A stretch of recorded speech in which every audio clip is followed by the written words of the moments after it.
you go.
Okay. Here we go in Skyrim once again.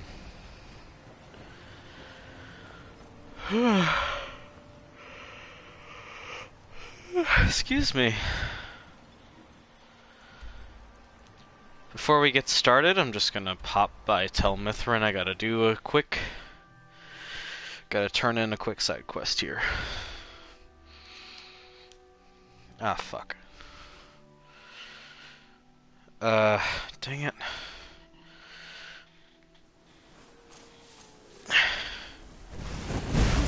What the? Hold on. Okay, there we go. My water bottle's a bit finicky. It gets stuck, so I was fixing that. What's happening?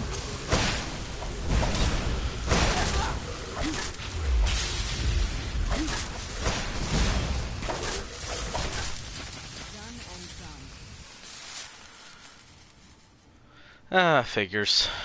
Get ambushed in the middle of something. Okay. Gotta go to Neloth, so he's over here.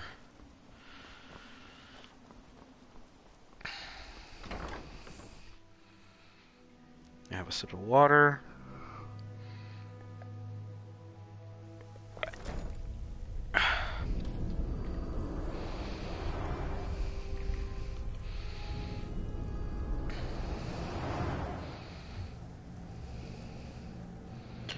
Where's Neloth? There you are. Hey, buddy. It's good to have everyone not running off to that damn sacred stone every night. I suppose I have you to thank for that. Yeah, sure.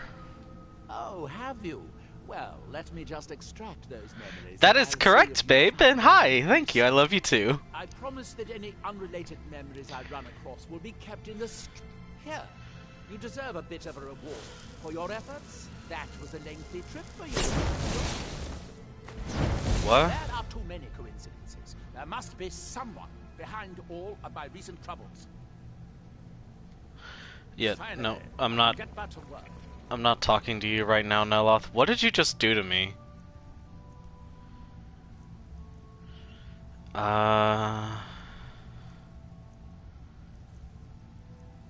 Truckstone.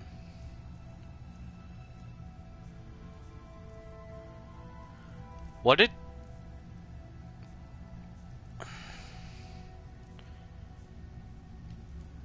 He casted something on me.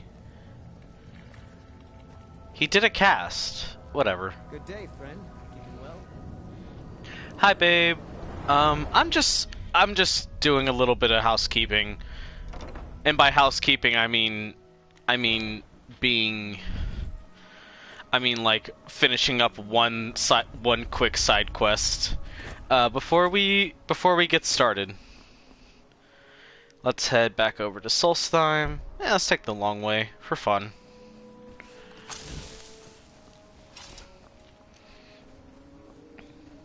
I can show off the Silt Strider.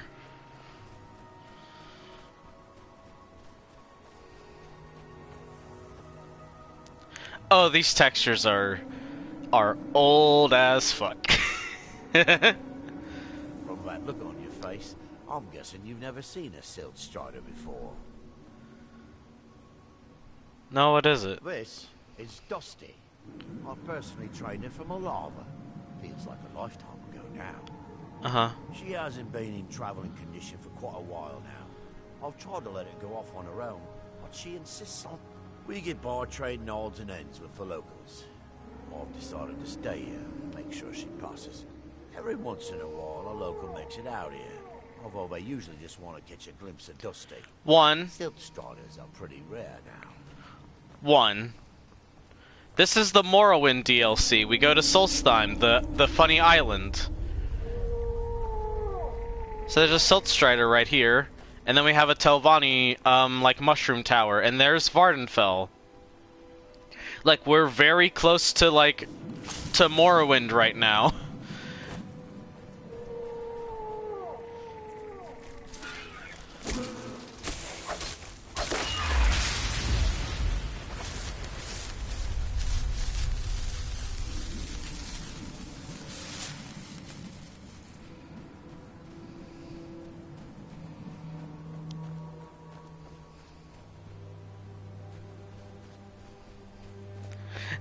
Mood. I have opinions on Skyrim and how they do the story and stuff, and I don't want to get into that just yet.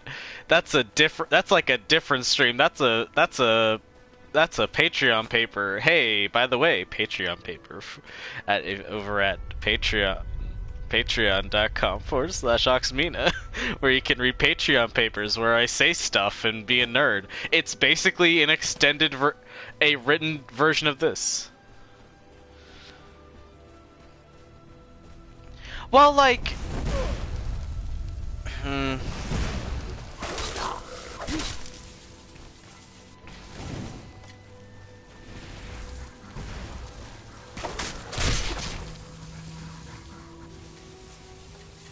How do I...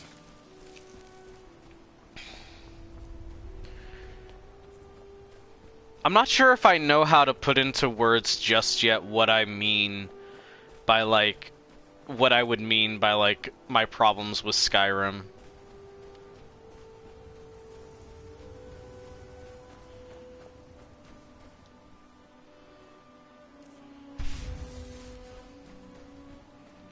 Well, that's the thing, is you can have complex politics. It's fine to have complex things where there's like quote-unquote problems on both sides. You can do that.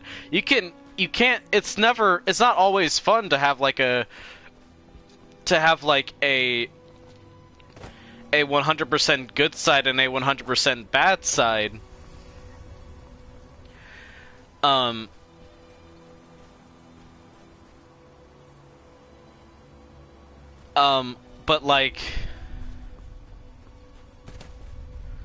But like, yeah, they don't do it well. It's pretty bad in this one. Yeah, exactly. That's not what Skyrim does. You can do it, but that's not what Skyrim does. If anything, the thing that does it better is New Vegas. where they take the Civil War and then just make it the whole plot. And there's more sides than just two. Like, how weird would it be if you were allowed to, like, become an Aldmeri Dominion agent or something, and that would be, like, a really evil version?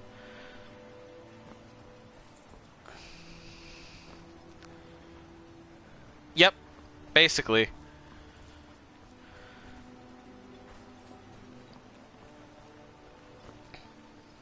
But yeah, Solstheim is kind of like dank and gloomy a little bit, but also vastly more interesting because of how alien everything is.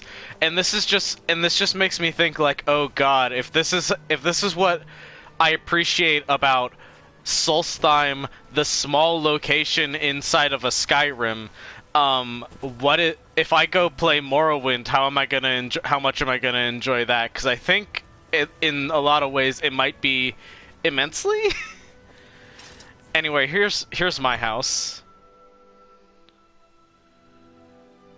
Is that they're bad in two slightly different flavors of the same way? Yeah. Oh, I've heard some shit about Morrowind. I've heard that it is, how the kids say, wild. But, yeah. Okay, so, fun thing about this house. I love how this happens.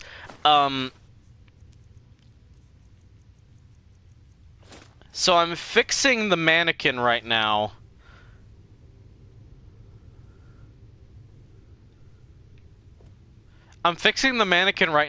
Because every time I leave, the house or the mannequins or something generates more armor. It just keeps generating more armor outside of the ones that I give it. So I just keep getting more Morag Tong armor over and over again.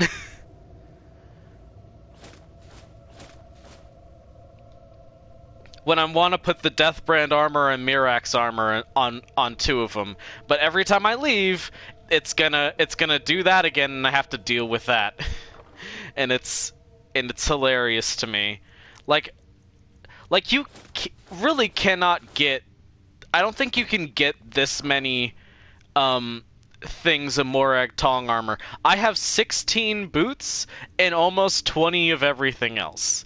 Like, how? How do I have this? It's purely by a glitch, and I'm not sure how it works.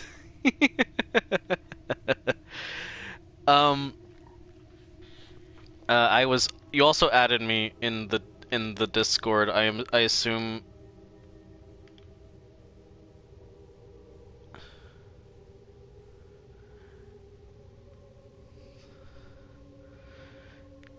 Okay.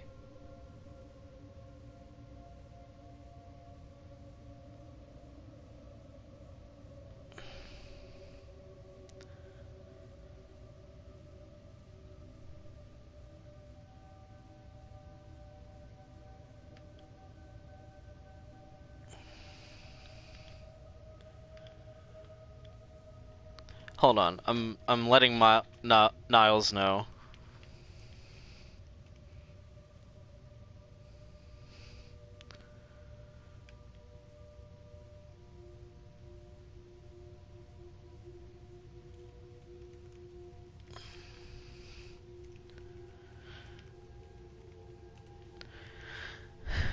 All right.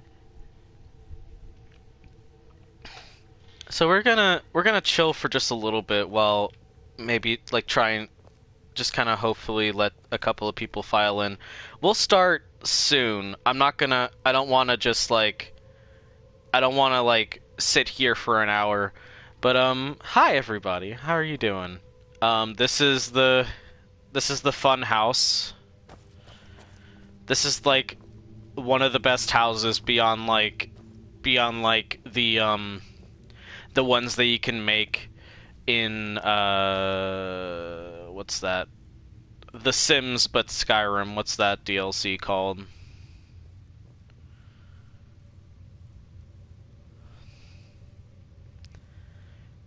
Babe, I'm standing in a house. There's nothing happening. I get what you mean, but also I haven't done anything.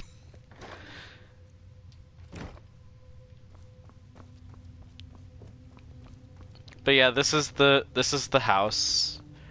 It's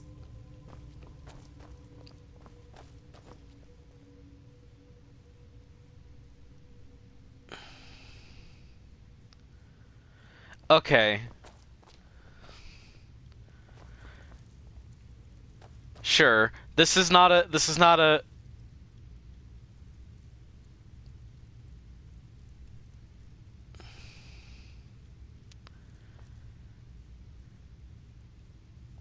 Oh yeah. Hey you're finally awake. No, I'm going back to sleep because this opening is boring. I retweeted a funny story about that from one of the devs, how they had to give bees collision for a reason, and then that just made bees an unmovable object and like would send the cart into orbit. And that was a very funny story. But yeah, this is a lovely house. I love this house and the way it's designed. It's like this. It's a very like Dunmer themed house. It looks like a horseshoe crab. You got like this foyer kitchen. I like it. And then like I guess kind of a guest room, and then an alchemy and an enchanting room, and the forge. It's just good as a player home for me. Being an adventurer.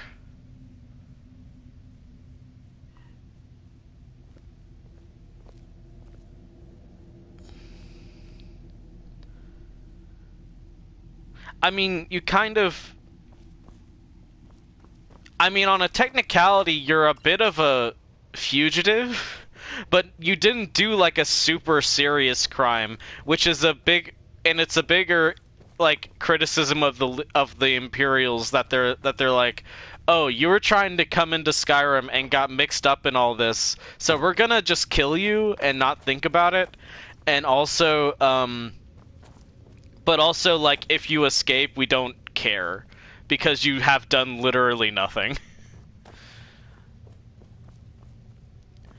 But yeah, here are the many axes, minus 3, which are in different places, that we're gonna be discussing today. It's fun.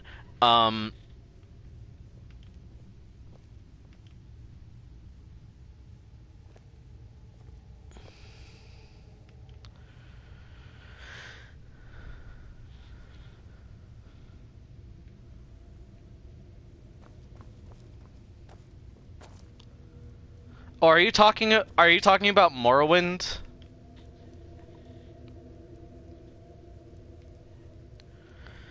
I mean, empires are bad. So yeah, the empire sucks. Empires generally not good for humanity. Points to Rome. Generally a little bit bad to have. They create a wasteland and from the ashes call it peace, or however that quote goes. But yeah, this is the house. I'm like walking backwards. Morrowind second was about Empire was Skyrim, yes. Yes. Okay.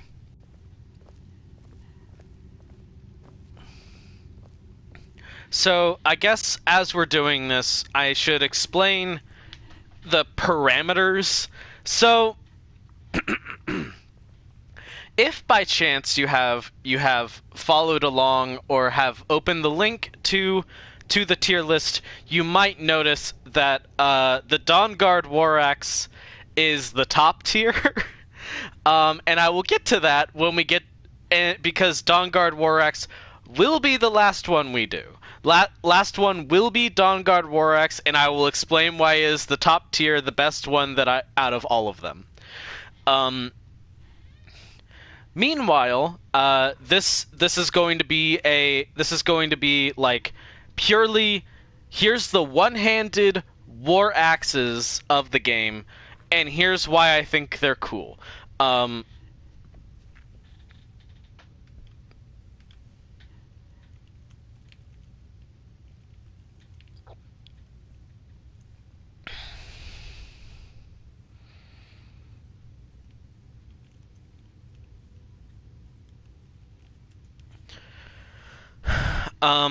And so we've got literally every axe that I can think of in the game.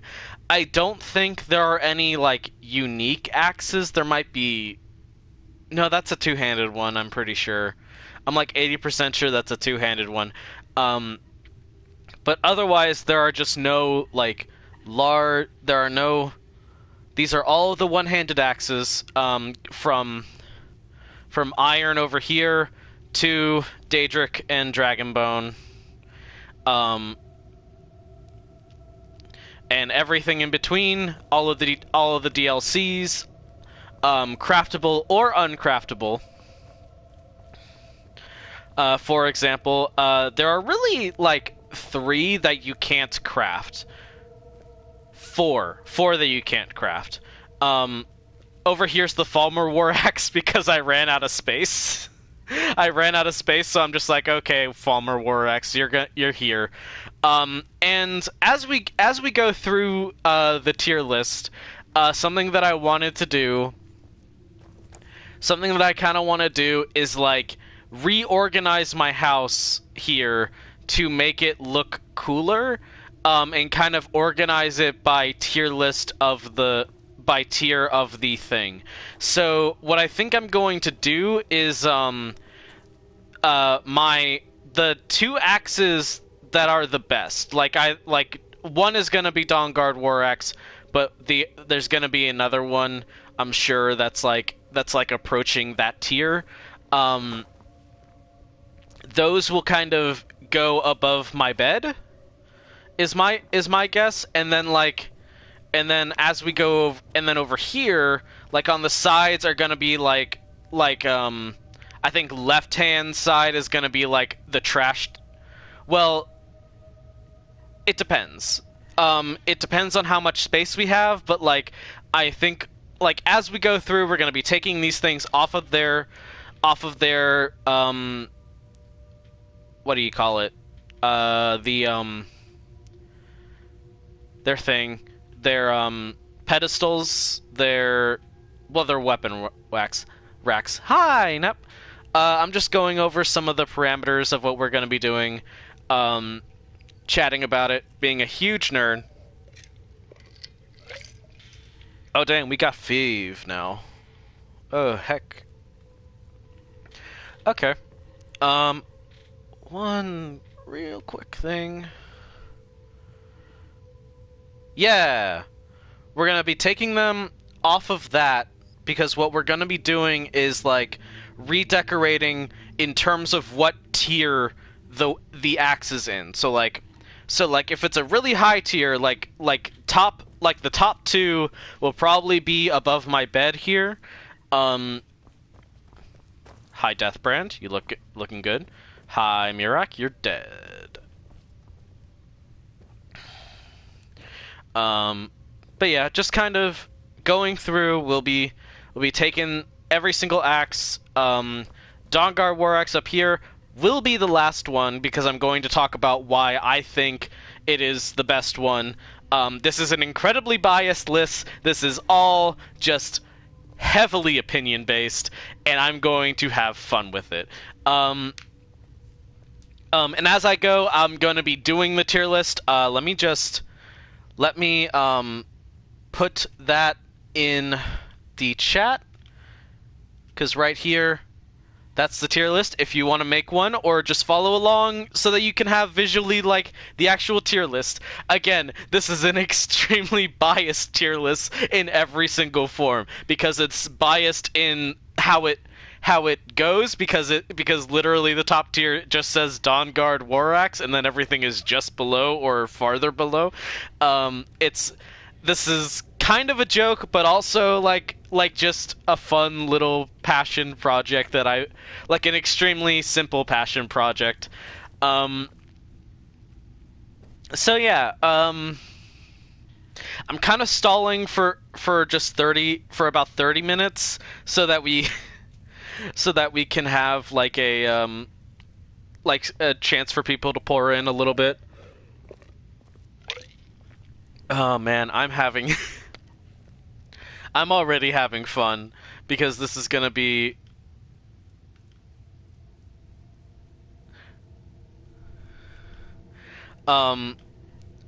this is gonna be fun. The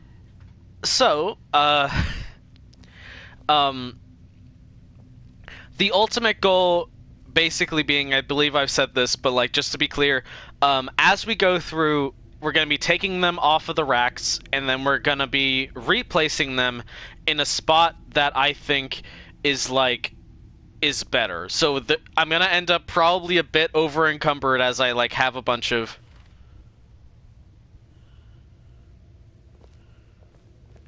Put the tier list in my Patreon?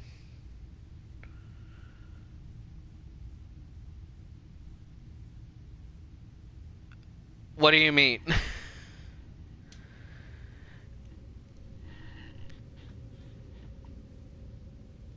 I actually don't know what you mean. Like the final image of it, or because I was just gonna tweet that out at the end of the stream, and then probably put it on my Patreon. But like,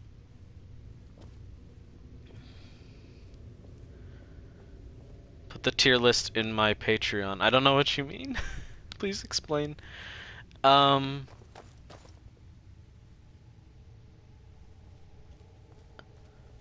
Like the final product, or... I'm sorry, I'm very thick-skulled, and I said that as I was looking at the skulls. That's funny. I'm thick. I'm not sure what you mean, and I apologize. Like a... I'm sorry. I'm confused. Like, just announce that I made a tier list. I mean, I guess I can do that.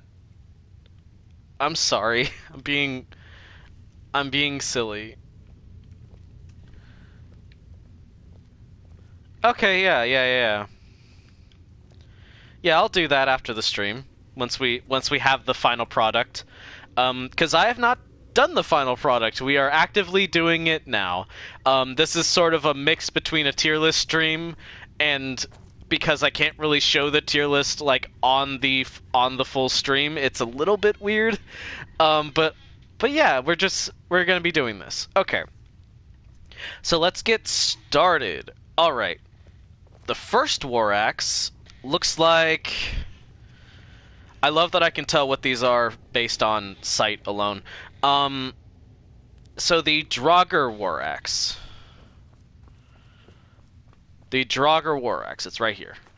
Or the Ancient Nord war axe, if you want to be particular. Okay. I have way too many things. I get shot by so many things, and I have to worry about that. So the Draugr, the Ancient Nord war axe / the Draugr war axe. All right. So what I'm looking at here, I do appreciate the runic carving. Obviously, this is not a craftable one. This is more, this is not craftable. It is purely like you go into a dungeon that has Draugr in it, and some of them will have a one-handed axe, and that's where you get it. This again, I didn't say this. I will clarify. Sorry. I'm a bit gassy today, I guess. But I will clarify. This isn't like stats. This isn't like, oh, this one is the best weapon. There will be some cases where the in-game stuff, like how you craft it or how you get it or stuff like that, will add to it, like in terms of character or in terms of like uniqueness. That will probably add to it just a little bit, because I am still a gamer, as much as I want to go about this in terms of just purely from like the aesthetic of the axe. It'll change, I'm sure. But so this one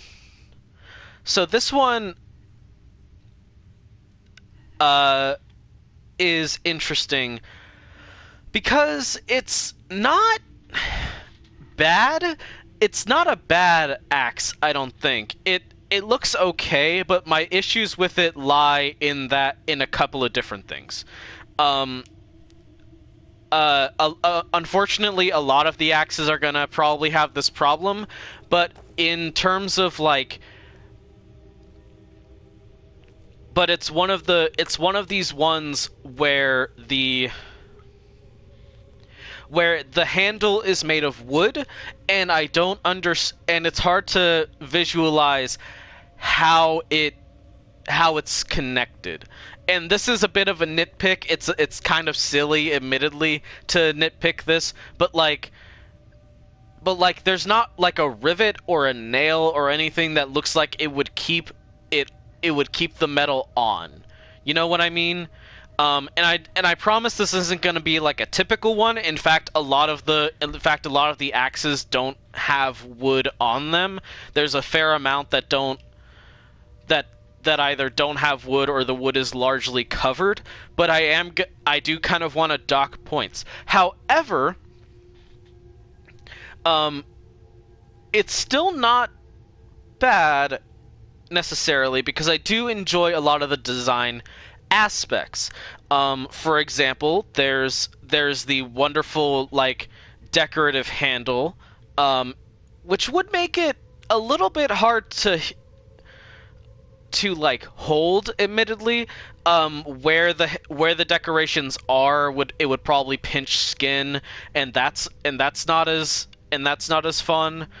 So there is that to kind of think about. Like that's kind of an issue. Like the handle doesn't look comfortable, and that is probably going to be a continuous problem.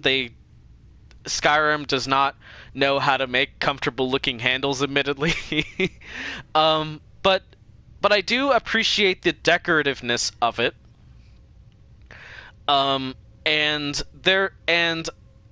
And generally speaking, the head also looks very nice. I like the inscribed nature of it. I like the shape of it. It's very angular, a very flat top with the nice curve on the blade and that little hook. And it's double-sided, which not always a plus, but it is. I do think it's kind of neat. So I think for the Ancient Nord War Axe, the first one going up on the list, I'm gonna put it as not the worst. There is enough here, including what I didn't mention. It's definitely a very old war axe, but and I do appreciate that it is it's clearly aged, and it is like old, which would mean that it's probably not the best war axe, but it does add to the character that it's this old creation, and you can't find it. You can't craft this, so that makes sense. It's hard to excuse me.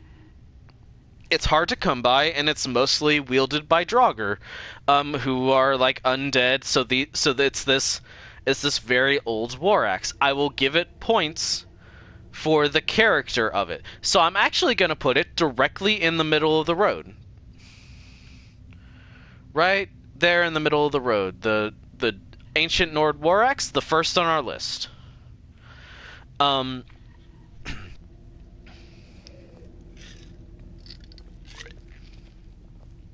I might need so much more water. I might be talking this entire time.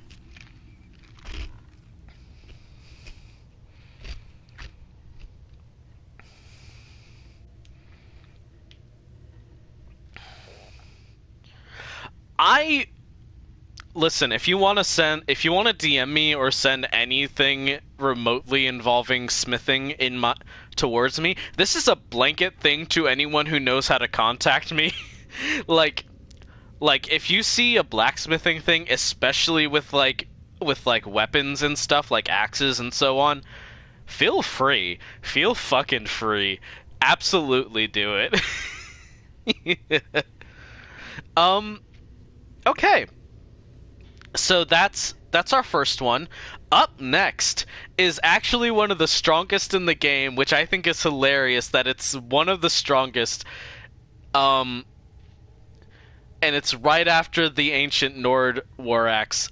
It's the Daedric War Axe is our next one. coming in at 69 damage. Nice. Not gonna go into my opinion of it, but nice. All the same. Nice.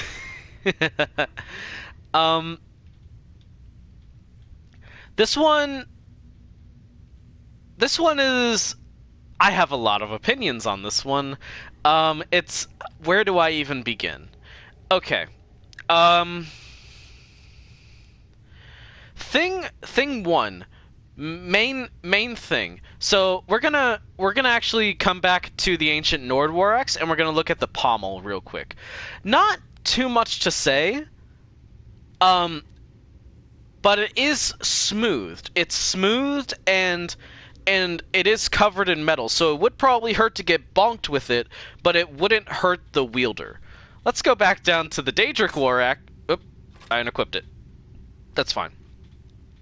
Going back down to the Daedric War Axe, here we have everything is edgy. This is a danger to the wielder, and I'm not a fan of that.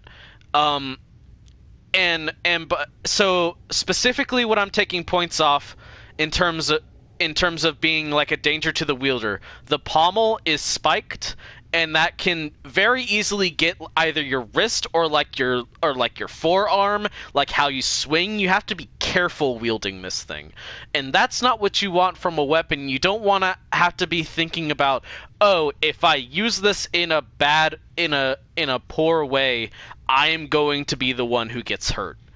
And I will add a point slightly for this. The way the blade hooks and is it's as if it's almost a full guard, makes me think like, oh, if you really wanted to choke up, you would actually have like a guard against certain attacks, like the thing the swords have, called something.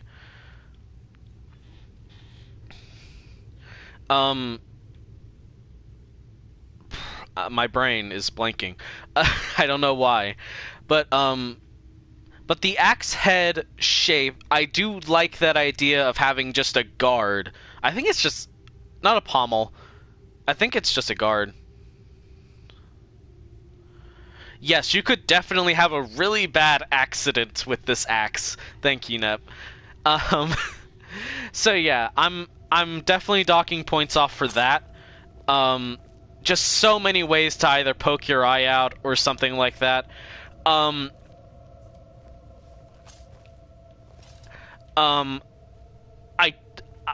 was originally gonna take points off for this, but I'm not gonna take as many. In terms of the handle, the fact that like it's a straight like, here's the grip part, here's the upper part, here's the axe. That looks fine, but I kind of feel weird about the very sudden change from like it's very, very thin at the bottom to the very thick top. And I'm not gonna take as much points because there are other axes that kind of do the same thing. Looking at the Orcish War Axe or the Elven War Axe, but at the same time, it does like feel odd to me. It makes the proportions feel weird, like almost like this should be a two-handed axe, but for some reason I'm not really. It's like the only axe that does this to me. It's the only axe that axes aren't really famous for balance. All the weight is toward the head anyway, so there is that. But like, the Daedric Axe specifically gets to me about this, where it just feels like I guess we'll compare it real quickly to the Ebony War Axe up here, where like it's exceedingly long for a one-handed axe, at least in terms of the game, but like it's also exceedingly top-heavy. It feels very top-heavy and awkward because of it. But that's not even like my main complaint. What I next want to talk about is like like how like unusable the blade is. Because, like, axes are already gonna probably get stuck in terms of, like, it's a chopping weapon. It really digs itself into something during the strike. So you don't need the serration or even that little jut there at the top. Or at the bottom. Like towards the bottom of the blade, that kind of like little nick. You don't need either of those, and so it feels very extremely off to have that, and I'm not a huge fan of the way this war axe does it. This is not my favorite war axe. There's a lot of stuff that it does right. Unfortunately, despite being one of the strongest war axes in the game, I'm gonna be open about this. Like, it's extremely edgy. It's a Daedric weapon.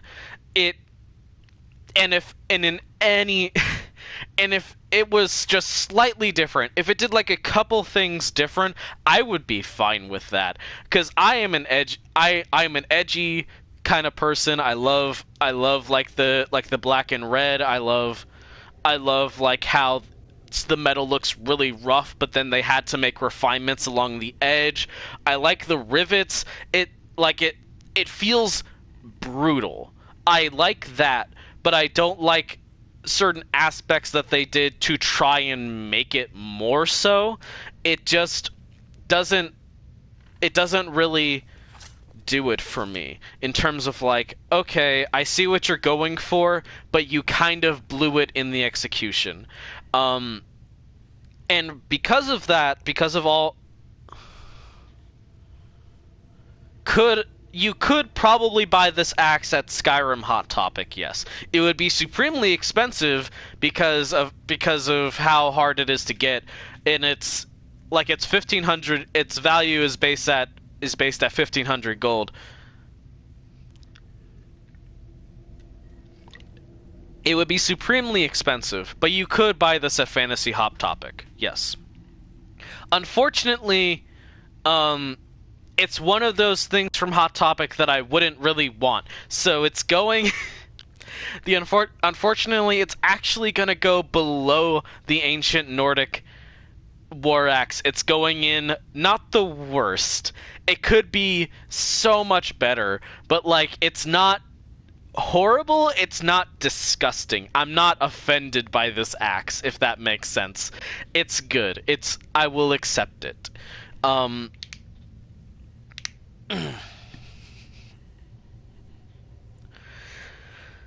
Just giving myself a stretch.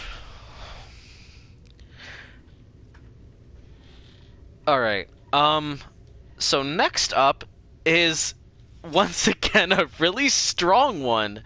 We're like taking the really powerful ones off first, although I guess it's in alphabetical order, so I guess that makes sense. We're going with the Dragon Bone, which is also not one that I'm a huge fan of. So we're going over here. We're going to the smith so that I can show off my whole gripe with them. So there's something about dragon bone things, like dragon weapons and dragon armor. I think it's a dope idea to have this specific set of weapons and armor that you get for being this dragon slayer and being able to make weapons and armor out of their bones. I think that's cool. The smithing animation is broken.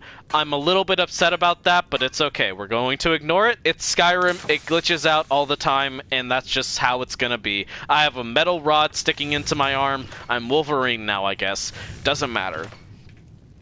But, like,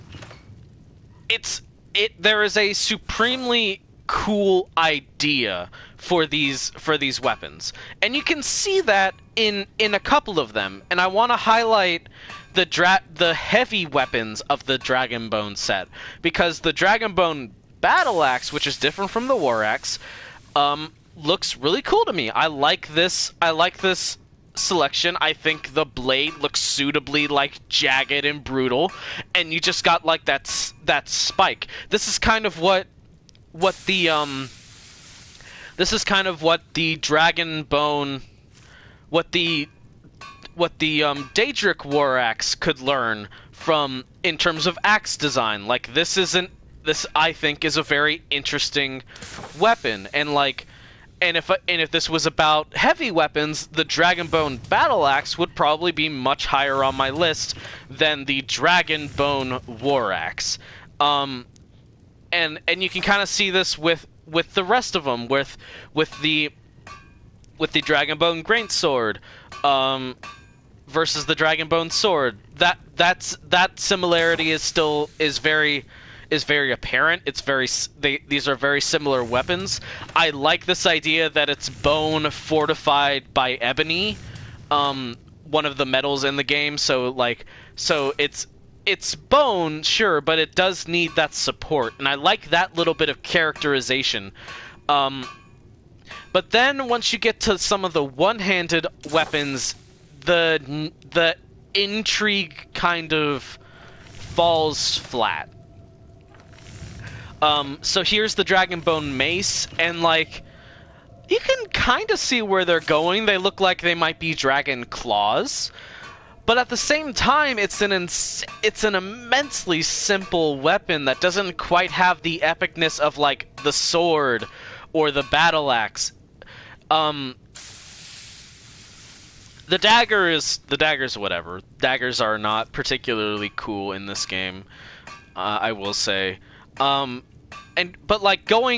comparing the mace to the Warhammer is also super similar, but it's just a Dragonbone femur, basically. It's just a big bone that you use as a club, and that makes it that's so much character, and it's so funny to me. It would probably be effective. You could brain a motherfucker with a dragon, with a big dragon bone. That's fine.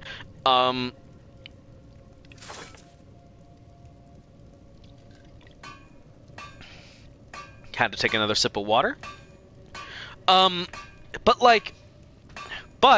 the problem that we're facing with this weapon set is that if you want it to be the smaller it is, the less interesting. So the greatsword versus the sword is the subtler variation, but you get a lot more detail where you can have a bigger. Yeah, it's what the giants hit you with. I don't know, I'm not a dragon biologist, I truly don't know. But you get a lot more detail with this versus the... I feel like you get a lot more detail with the Dragonbone greatsword versus the Dragonbone sword, even. They're both... I think these two are both very good, but they are fundamentally, very similar to me. They're both very good, but one of them is just better by proxy of having that more grandiose scale. So after all of that, we finally get to the Dragonbone war axe. Okay. So I used to kind of have an issue with the way this was curved. I feel like it's a very stark angle. It's not too bad, but what I am kind of against is the completely different head of the axe.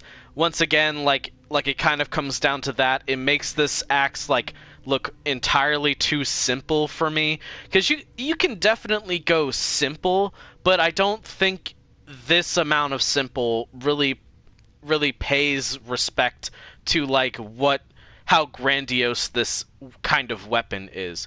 Because again, this is weapons and armor made from dragon bone. So like I really appreciate the idea of being able to recognize the bone that in terms of like what the Warhammer gives you. I don't expect all of them to do that, obviously, because some of them are bladed. That would be kind of rough. But at the same time, like the battle axe, makes a much bigger statement to me. It's much grander and so on. And so it's the fact that it's small, it feels underwhelming for what this weapon is supposed to be. Like, and if this was, to be fair, if this was a mace tier list and I was going after the Dragonbone mace, the mace is much more disappointing. It does look like an 1800s hatchet. The mace is much more disappointing than the war axe, but even so, the war axe is really my first, like, I'm just kind of disappointed in terms of like the design and so on. It just doesn't feel epic as like it doesn't feel as epic as like its older brother with the battle axe. It doesn't quite feel strong. The head is one of the smallest in the game, and I feel like that really takes away from it. And because of that, we're actually kind of going down the list a little bit here. And I might be liable to change this, but I think the Dragonbone War Axe is our first in the bottom tier for dual-load blade that can barely cut butter. Which is a reference to something that the guards say in response to you having a high enchant skill.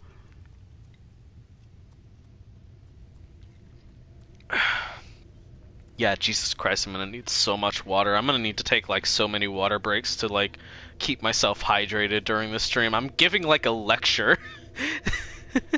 And I've just started. So that's kind of where I'm at with the Dragonbone Axe. We will almost certainly be revisiting like all of these once like most of the axes are up on here.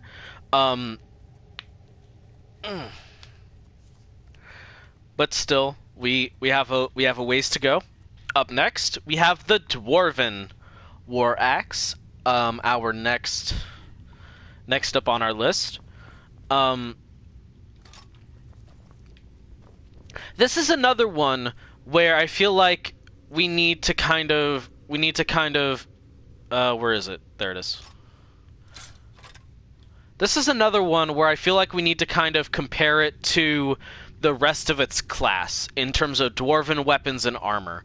And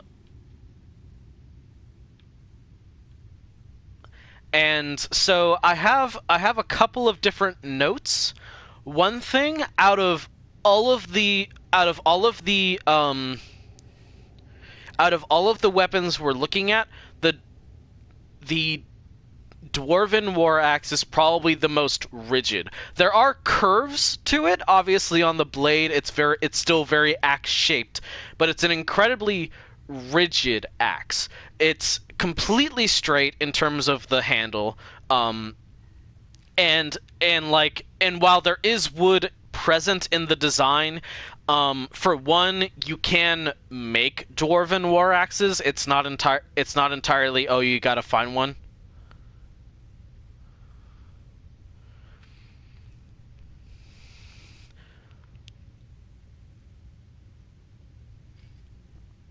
Now, actually, what I kind of like about it is the rigidity, because We will be showing off once again. I will be showing off the dwarven weapons as well. All of them are very rigid. But what I like about this axe is kind of the rigidity, because like that's kind of how you see the dwarves in a lot of in a sense. And also in terms of the weight, while I'm not great on like the physics of this, I honestly am not certain, Nep, but there is a lot of reinforcement. A lot of the metal is like wrapped around and like riveted and supposedly like reinforcing it. I do agree it is a little bit surprising in terms of like, wow, this is a lot, like this is an incredibly straight weapon. Like in comparison to a lot of other ones, it's tall, it's kind of narrow, but also, and it makes it have a very rigid feel. And so we're gonna come over to the forge again, and look at the dwarven weapons. For one, a dwarven battle axe is very similar, and this is kind of another one where if this was a battle axe stream, it would be much different. But this is kind of what I wanted to point out with the Daedric axe, is that like that loop, while kind of silly, if it was like a wider blade with more support for that blade and just a little notch where you could slide your hand in and like really choke up on it for a lot of control, I feel like that would be really cool. I like that idea of being able to like really choke up and almost use it as a punch. But that's neither here nor there. Here we have the dagger. Again, like the dagger's kind of a smaller sword, so we're going to be skipping over that. But like all of the weapons are incredibly rigid. They stand up tall. They are incredibly straightforward and relatively simple. And I feel like the war axe kind of epitomizes that in a lot of ways. It's simple but also elegant, and full disclosure, I really like how it is one of the like a very yellow weapon. In so much as it'll probably be coming up soon. It's coming up after the Ebony War Axe. But it's the one that stands out the most because of how bright it is. I have a kind of a soft spot for like dwarven things in this game, and them like really standing out. They don't stand out as much as they could because, unfortunate, like yes, Skyrim's a bit dull in terms of color palette, but like even still, like even if the world was brighter, if the dwarven stuff was bright along with it, that bright bronze yellow of the weapons and the armor and the architecture, I feel like would still stand out a lot. And so that's why I think the Dwarven War Axe is gonna be our next. They got that Art Deco look. Yeah, exactly. They got the Art Deco.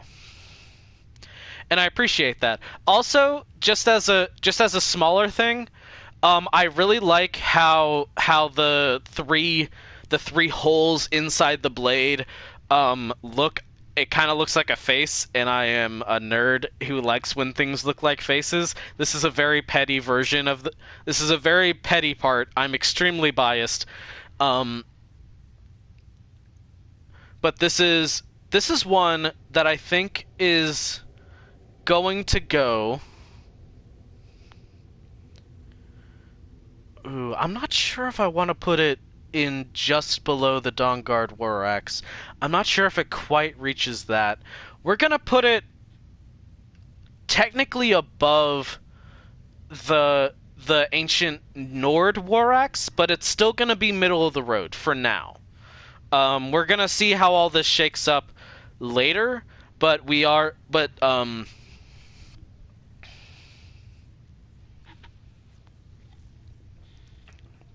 But for now, it's still going to be middle of the road, but it is really good. It's probably like the top tier 4 middle of the road right now.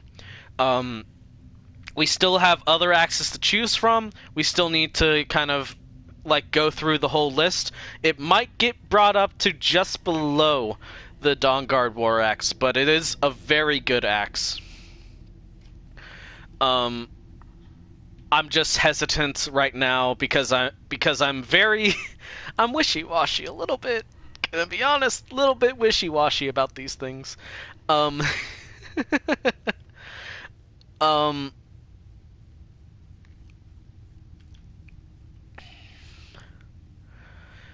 Next up is the ebony. Let's look at my carry weight. Okay, we have 100 pounds to go. We're probably okay for a little bit. But next up is the ebony war axe right here. Alright, so this one is one of the stronger ones as well, but the ebony war axe, it actually does some things that the Daedric war axe was trying to do, but it does it better. For one, I adore the swirl carvings in it. It really feels like mystical, but not... It feels mystical and legendary without looking demonic. It's really that kind of goth look that is both... that, like, isn't evil, I guess. Like, cause if you want to go edgy, you go edgy. This is more... just dark colored and still pretty. So I love the swirls. I love all of that.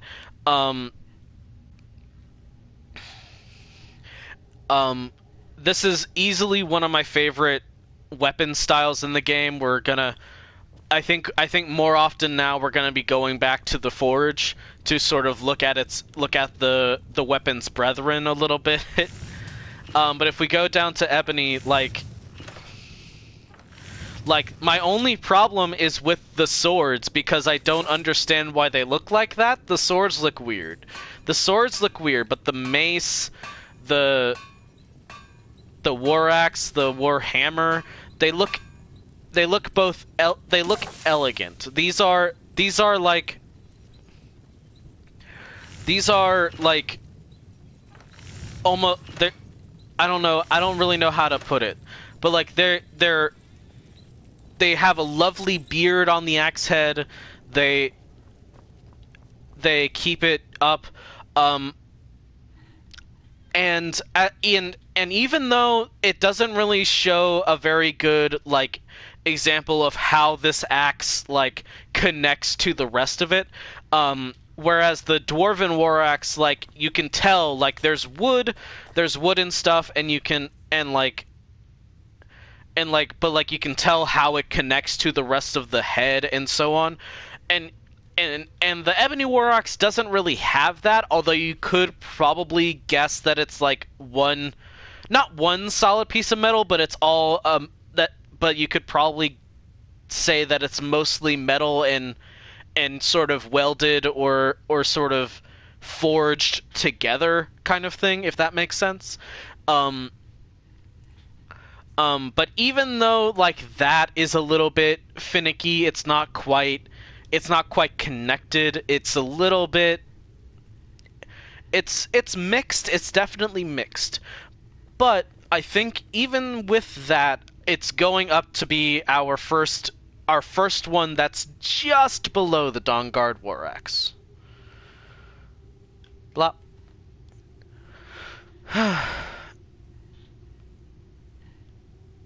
Oh man, we are 5 axes down. Let's see. 1, 2, 3, 4, 5, 6, 7, 8, 9, 10, 11, 12. 12 more to go. So we're like kind of a third through. Let me just take a moment. Apologies. I hope this is fun. I'm having fun doing this, and that's really what matters, is that I'm having fun being an axe reviewer for like 5 seconds. But I do hope People watching are having a lovely time.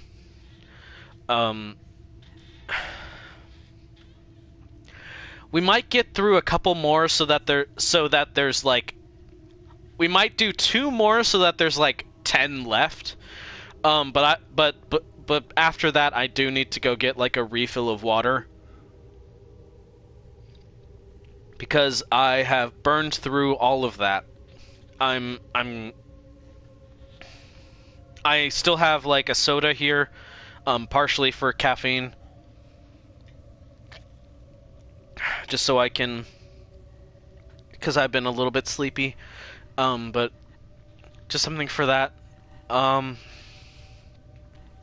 So next up, we have the Elven War Axe. And this one is definitely mixed for me. Getting a look at it here.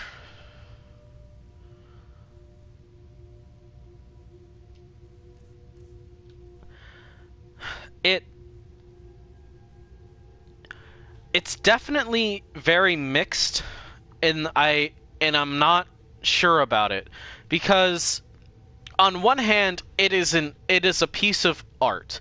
It is one of the few in the game that really goes into making it look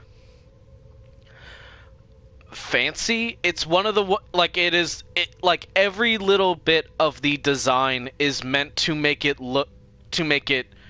embody the image of a bird. Like, so much of it is extremely bird-like, and going by the armor. I really like the elven armor. It's one of my favorites in the game. It just has a lot to balance it.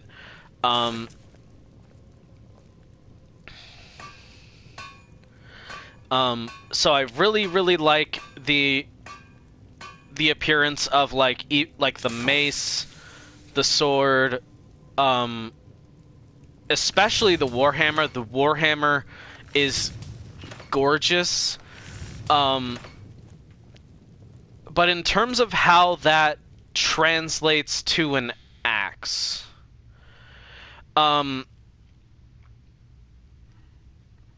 think my one main criticism is how curved in on itself it is, if that makes sense. My largest criticism is definitely like it's almost folding in on itself, and I'm not a huge fan of how that plays. It really is a beautiful axe, but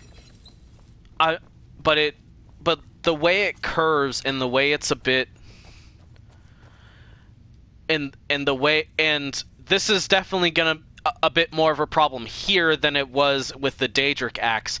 How thin the handle is, despite being wrapped up in some kind of cloth, for the sake of a handle, like that very delicate looking handle, along with how much it curves in on itself. It's not going to be able to hit that. It's not going to be able to hit that just below Dawnguard War Axe level for me. It's not gonna hit that good. However, I do have an appreciation for it. I love a lot of things about it. The bird aesthetic does a lot. It does it all purely through like texture. It's not like engraved in something. It's definitely unique, since it's an elven weapon that is rare in the game, especially because so much of it is Nordic, and so much of it specifically invokes more like Norse stylings with the engravings. So I think this one is going to go middle of the road. Not as good as the Dwarven axe, but better than the Ancient Nord axe. And that's going to be our 6th weapon so far. Next up is the Falmer axe, which we actually have to go over here to get because I ran out of space. I ran out of space over here, so I had to put one over there.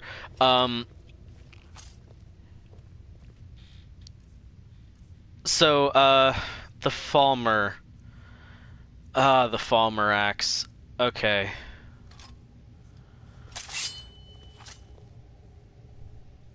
I have some opinions on it.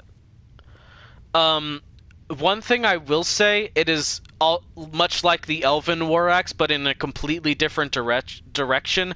It's one of the most unique looking weapons in the game. The like pincer as the main thing, it just looks it looks fascinating to me. However, as much as I want to put it higher, I think it's going to actually go into not the worst because I really want to put this in a higher category, but I don't think it quite deserves that because it doesn't. Because I really do like the idea of like these weapons made from a biological creature. However, it doesn't look like it would be very effective. Even in this fantasy world where there could be some really strong creatures, there's parts of it like the only really dangerous looking bit is the tip of the claw. It looks more like a pick than anything, and like there's no real blade to it, and so while it might be interesting to think about this kind of weapon and to design one, and I want to give it more props. If it wasn't so unique and interesting, it would be... If it wasn't so unique and interesting to me, it would be in the bottom tier, unfortunately. I do appreciate that the Falmer know what a comfortable... At least sort of know what a comfortable grip is and try to wrap it in some leather. There's a lot of little details to it. I like the green that's added, but it's not enough to really put it much higher. So I am going to put the Falmer War Axe in not the worst, but above the Daedric War Axe. So it is the best in that category, but it's just not enough to reach middle of the road.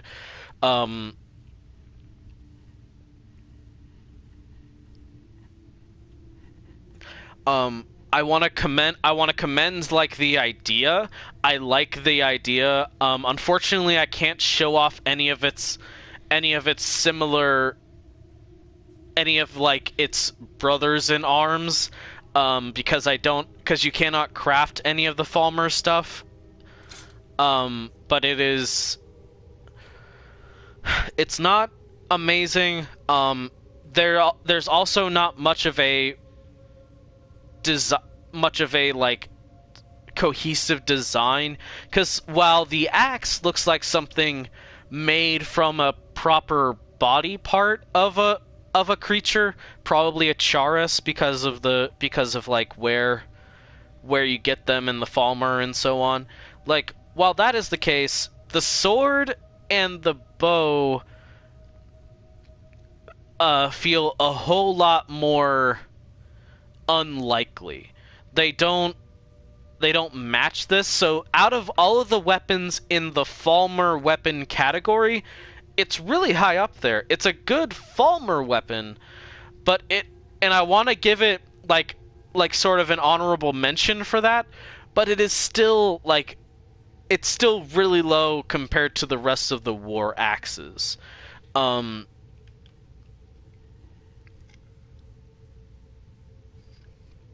So it's unfortunately in the second to last category. I'm gonna take a bit of a break. I need to go get some more water. I am parched. I'm gonna be talking. I'm talking like for at least 2 hours here. It's gonna be like a whole lot.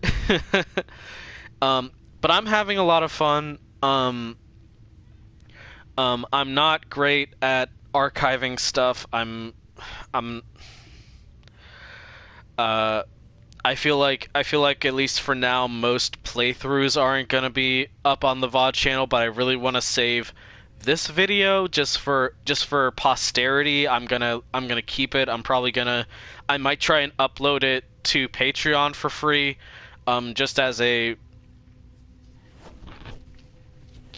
just to keep it in different places. I like this idea. And I hope it's like at least a novel experience, especially because I can't stream myself like making the actual tier list. It's me playing the game while I'm doing the tier list stuff. So I hope that's like a fun extra bit to it. Next up, when I come back, we'll have the Forsworn War Axe, another one of the ones that you can't craft. It's mostly just found. No, you can't craft it at all. It's just found. But like, that'll be the next one that we discuss. And by the way, if you're in chat and you want to like give an opinion on the rankings so far, or on stuff as I say it, like, feel free. I would love to hear like people's thoughts on this. I am kind of just being extremely biased, and I'm not necessarily here to make a definitive this is the best war axe in Skyrim, although Dawnguard war axe is definitively the best war axe in Skyrim. That's my biased opinion. Like, I'm not necessarily here to do that. I'm just having fun with it. This, like, I should probably make a tier list that's not biased in terms of its titles, but like, this is all extremely biased. It's all like my own extremely subjective opinion, but like, like, if you have any thoughts, I would love to hear them. Like, if there's a ranking that I've placed that is just completely against what you think for these axes so far or something, if you want to discuss it, I would love to do that. But before I go get some water, if you are enjoying the stream and you are enjoying like this kind of novelty, I kind of want to do more of these, like maybe sporadically do other weapons. Could probably do like heavy, like two-handed weapons all in one, maybe. Either way, if you're enjoying this at all, I really hope you are. But if you are, consider coffee.com/Oxmina, where you can send donations, or potentially patreon.com/Oxmina, and patreon.com, it's just a little bit each month, and you can get some stuff back for $5 a month. You get exclusive access to Patreon papers, which is kind of like this stream. It's very much a how to put this? It's very much a like me taking something I enjoy and kind of talking about it in a little bit of an analytical light and a little bit of an entertaining light, just having fun with it. It's entirely it's mostly meant for entertainment, but I really like talking about stuff like that. So if you enjoy this, you might enjoy the Patreon papers. So $5 a month. I do want to put a disclaimer in terms of donations and stuff. While they are very much appreciated, I might have a job soon. I had an interview yesterday with a job, and while that's a good thing, I do need money, and and it will help in terms of like my own personal plans. Like, while that is a good thing, it might mean like it will be harder for me to find a time to stream. It'll be harder. Excuse me. I really need some water. I'm gonna go get some, but it'll be.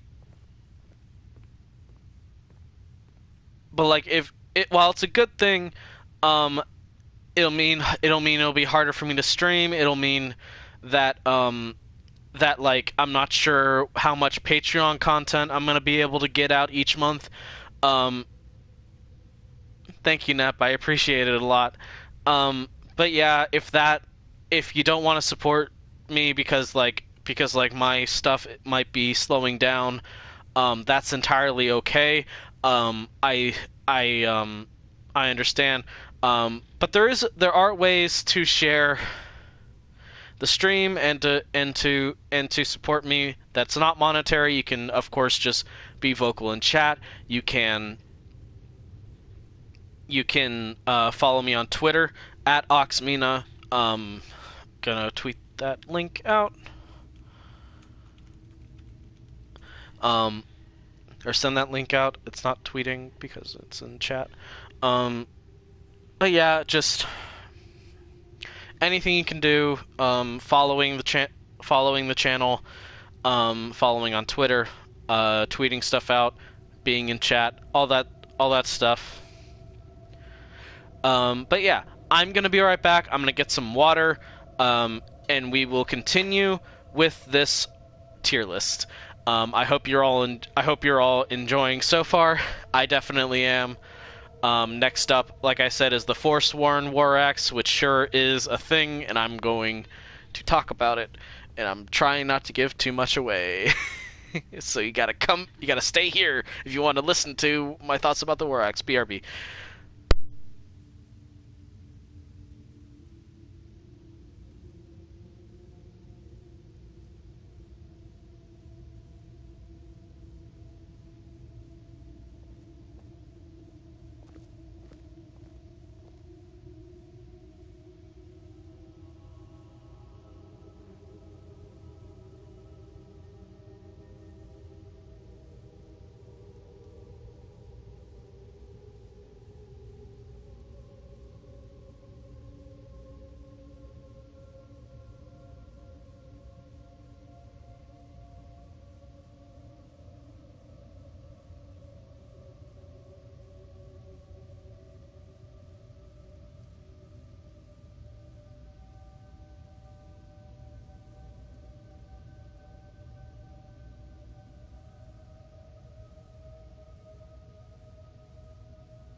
kind of a very ominous, very boring droning, huh? In terms of the sound design here, huh?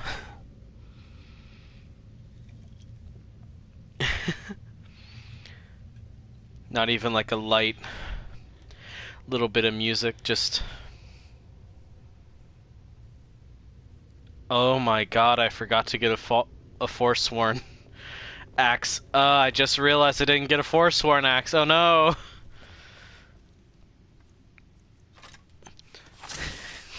We need to go get a Forsworn axe, everybody. Oh no! I'm no fan of the sun.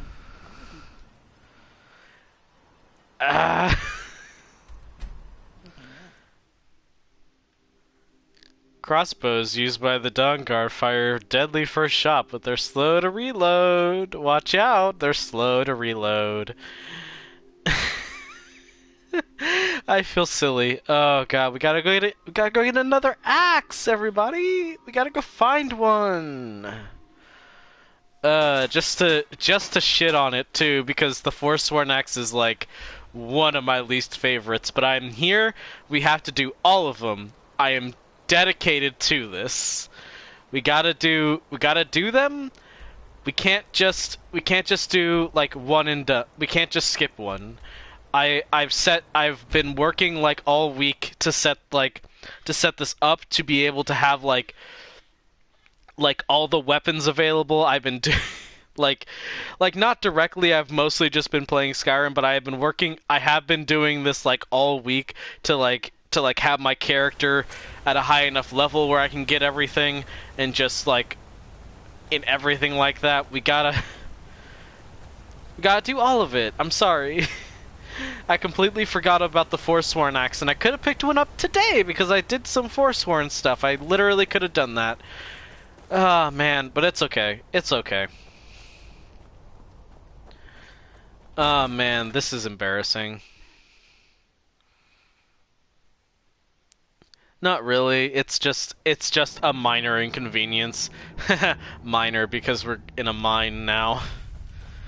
We're in a mine, and that's funny because I said a minor inconvenience. Awesome.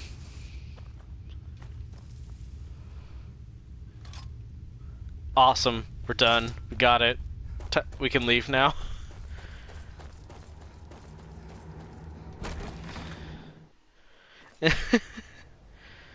But yeah, like, so while a lot of them are not...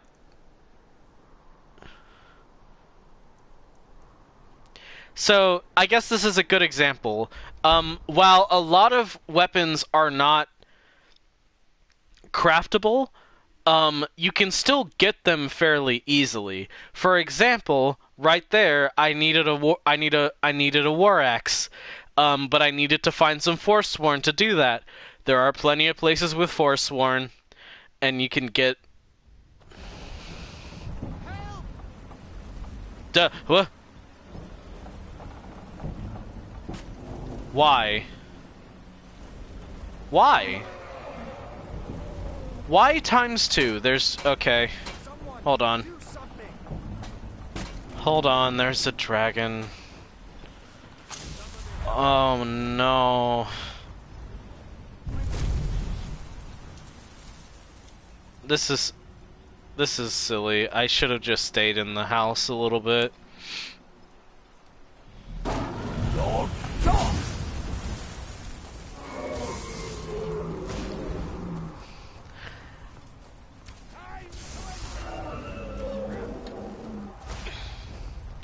I think something that a fair amount of people can agree with is that, like, one of the things that a little bit sucks about Skyrim is that they put such an emphasis on dragon combat, but the dragon fight is boring, especially if you're a melee character like our good orc lady here, cause like you can't do a whole lot unless they land. And they don't land, they either fly around or they hover, and that can make it a little bit frustrating, but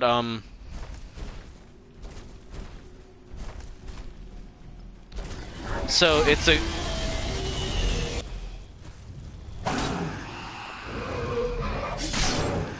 So, like, they're definitely dangerous. They are dangerous creatures to encounter, but like it doesn't make that doesn't make them exciting. It just makes them hard to kill and easy to die to. Up.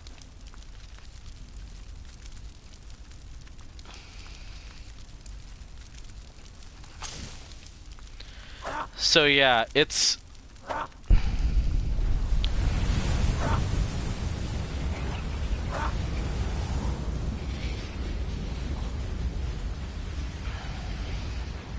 yeah, in a few ways they definitely kind of do that. 'Cause I mean, for one, sneak archery is broken in this game. If the enemy cannot detect you ever, and also you can do a shit ton of damage from a long way away, that's just the best way to play the game. It's incredibly broken to play the game that way. So yeah, there's definitely problems like that, but hey, every game has like a meta. It's not the worst thing that there's like a very specific way to play the game. It just kind of sucks like to have like, cuz like I really enjoy like shield and one-handed weapon combat. I like that setup, but like it means that I'm basically completely ineffectual against dragons. The mannequins like glitched out again. I'm gonna need to fix that. Nep, I don't know if you were here for this. Essentially what happens is that the game is I put a specific armor set onto the mannequins, and now it just keeps reproducing that armor set over and over, so I have multiple versions of that armor set, like way more than I started with. Because it just wants to keep spawning in the same armor set over and over. I don't know how I did that, and I wish I could replicate it so that I could, like, remake certain armor that I really like. And just multiply it. Okay. We have the the Forsworn War Axe, finally. We have two? How'd that happen? We have the Forsworn War Axe. Unfortunately, after all of that, after having to go and get one, and then having to fight a dragon that spawned in, the Forsworn War Axe is easily my least favorite, for a lot of reasons. I will give this caveat. While I can appreciate, like, the fact that the Forsworn are like this, they're outside of society. They can't necessarily use a ton of metal, so they kind of do with what they have. And so this is like a stone axe, and so on and so forth. I really, really hate all of their weapons. They're so bad. They're not good. They don't look good. They are just, like, all of their weapons are just bad. like, okay, one, it's not even sharpened stone. It's not sharpened stone. Like, the thing that would do damage is the pointy stick bits, which would get stuck in everything. It's not a good axe. It's so bad. It's such a bad axe. And I feel bad that I forgot one, because I had to go all the way to Skyrim and then back to get one real quick. Not even all the way to Skyrim, all the way to the westernmost part of Skyrim. Yeah, the swords are dumb looking, but they're a good dumb. But yeah, like even that, that's still dumb. The axes just don't work at all. like it's hard to design a bow that wouldn't work. Honestly, it's kind of hard to design a bow that wouldn't work. In general, although you could argue that the fact that so many bows are like made of metal is a bit confusing and weird, and that doesn't really make sense. But even still, like technically speaking, a lot of bows are like, you can make a bow. It's just a crescent shape, and you can make it look fancy or make it look simple. It doesn't really matter. It's just a bow.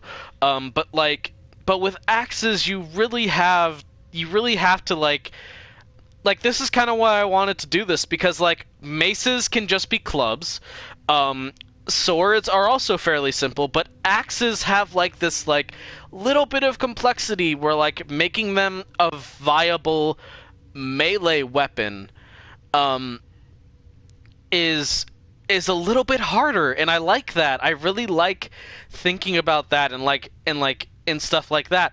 And that's why like while I can enjoy the ingenuity of how they put this thing together with all the sticks and stuff, it's just not a good axe. And it looks like they went through a lot of effort to make this axe, but the effort is wasted because it's so shit. And that's why this is the second one that's going in the Dolo blade can barely cut butter tier. It is the second one there. It is lower than the Dragonbone War Axe because of how utterly bad it is, and I'm going the extra mile to say that this barrel over here is the trash can. This is the trash can. I don't know why there's a raw rabbit leg or salt in it. I don't know why. This is the trash can. Both of these axes are going in the trash can.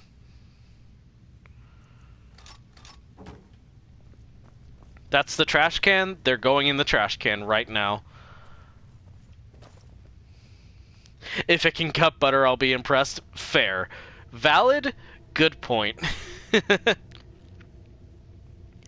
Alright, next up is actually a really cool one.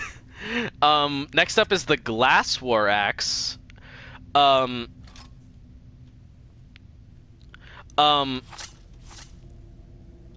this one has the like the honor of being like the only two-headed, one-handed war axe where it has a blade on both sides. If we go through some of the weapons here, like the steel, where is it? Where's the steel battle axe? Like here, this is a two-headed axe.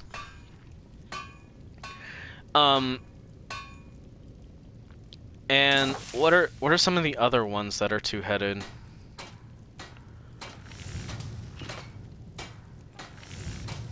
Wait, how many other axes are two-headed?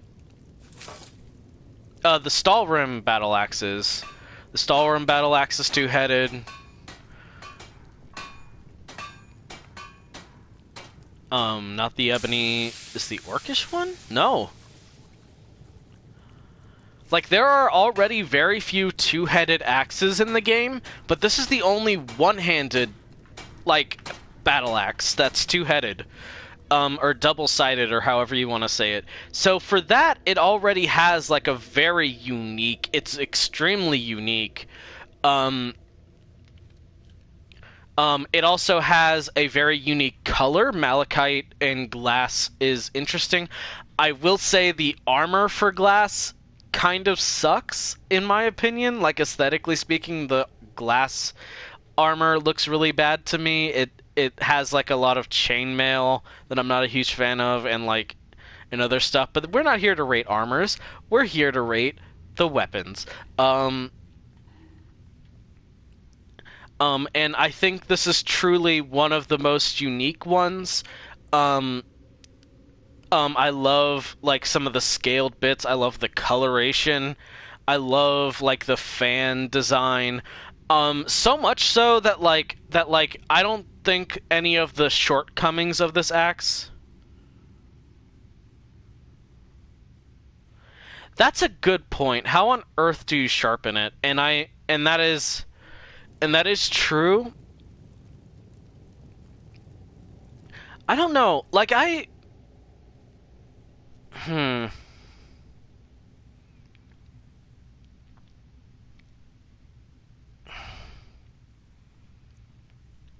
This is the thing, cuz like the glass, I think how fancy it is and how like and just the design alone, it despite being kind of ridiculous, is enough as like it's a fantasy game, just like a little bit. It's just barely, it's enough to put it into the just below Dawnguard War Axe tier. But actually I kind of want to ask what you think about that, Nep. Because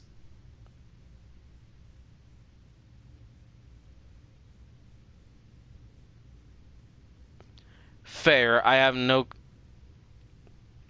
And to be fair, glass is just in reference to malachite, which is also a metal. It's not really any kind of glass. I think it might be based on ceramic stuff, but I don't know how that works. I'm not like, as much as I love blacksmithing and I love the aesthetic of it, I love it, and I would love to learn how to blacksmith. I'm not very well versed in the technical side of things, and that is a definite downside, I would imagine. But Glass War Axe, I think, is gonna be like up there with the Ebony War Axe for me. Not, I think, a bit higher than the Ebony War Axe too, because like the Ebony War Axe, as much as it is beautiful, it's still it's a very plain weapon. Oh, now we're getting into like the very beginning ones.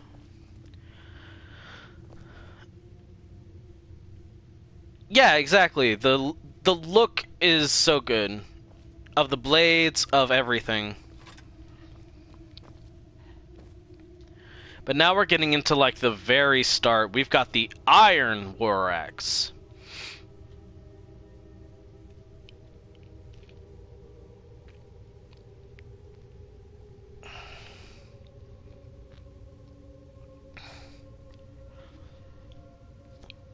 And honestly, this one is so plain. It's such a starter axe. Like I cannot express how much of like, this is the axe that you start with. This is like level 1 basic bitch axe. It's so much just an axe. You could pick this up at a shop. This is just baby's first axe, super simple. Like, I don't think there's much I can really say about it. Oh, fuck yeah. Please link some of those to me. I would love to see them after the stream.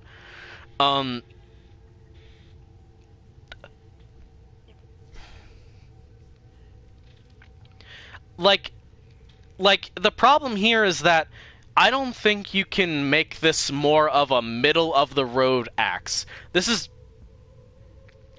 axe is the most middle-of-the-road that you can get with an axe ever. This is the most middle-of-the-road of an axe. So it has to be in middle of the road, I think, but it's at the bottom of that tier, if that makes sense. It's middle of the road. It is so middle of the road. It looks fine, but it doesn't look epic either. It's just, boom, middle. The vanilla of axes. Vanilla's good. I will say that vanilla, like as a ice cream flavor and so on, I like vanilla. But like that's what it is. It is just basic. It is the blank slate. It is the base palette. It is the starting character of. It is the base default settings of the character creation. That is what this axe is. It's so much of that.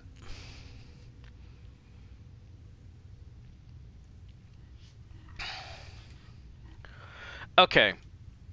This one's a bit weird because it's very similar to one that we've had a second ago. This is an incredibly weird axe, and I'm actually gonna take a second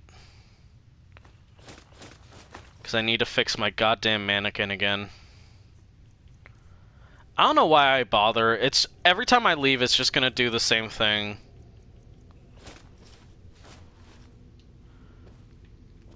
There we go. That's what I want. I want it to look like the Mirak robes and stuff. That's what I want it to look like. But I keep getting the Morag Tong stuff. And then over here, I want it to be Deathbrand. I want the Deathbrand armor to look...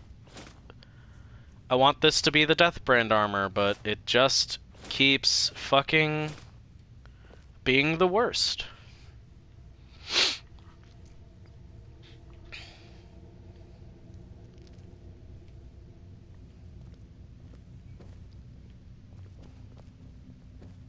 And I'm over encumbered because of the...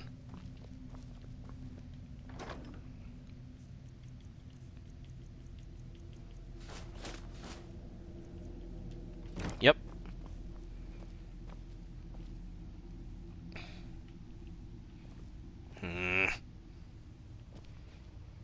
I don't understand what's wrong with my armor podiums.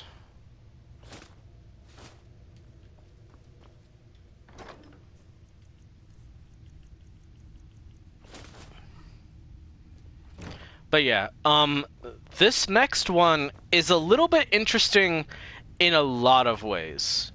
And I think it's actually gonna end up pretty low on the list. Just kind of a revamp of an older thing.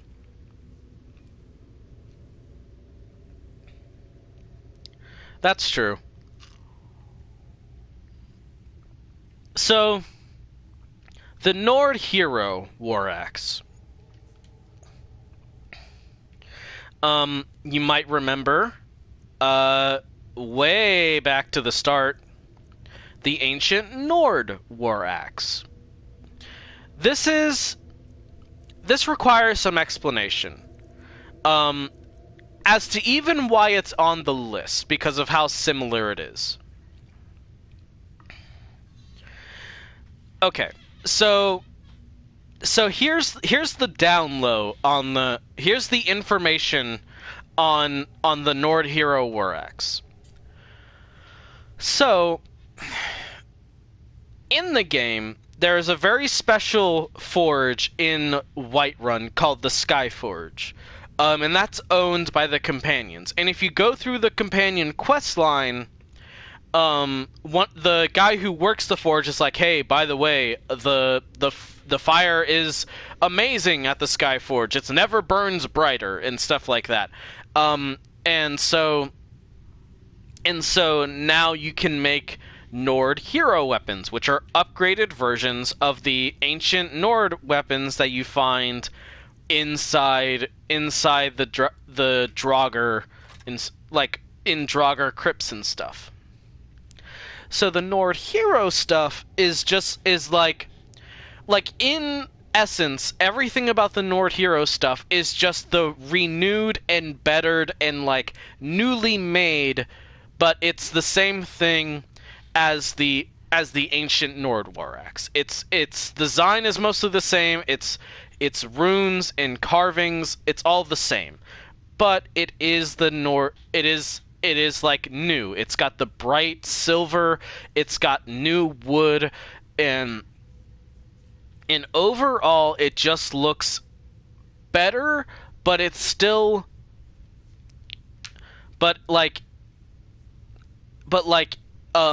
even with all of that, one thing that's interesting, that I find interesting about the Nord Hero War Axe, is that to smith it, to make it, you need to do two specific things. Because if I'm actually gonna go over to the forge. I'm gonna go over to the forge real quick. As you can see, I'm kind of scrolling through quickly.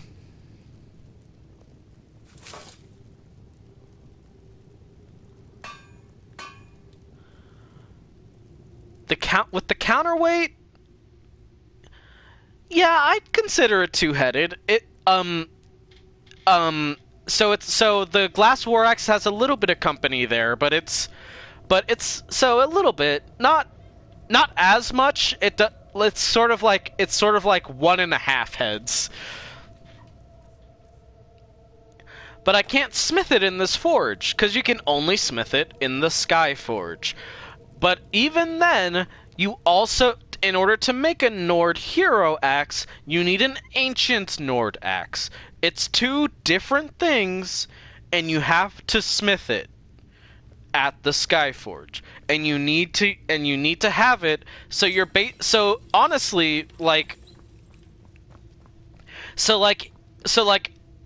in a very real way, it's almost just.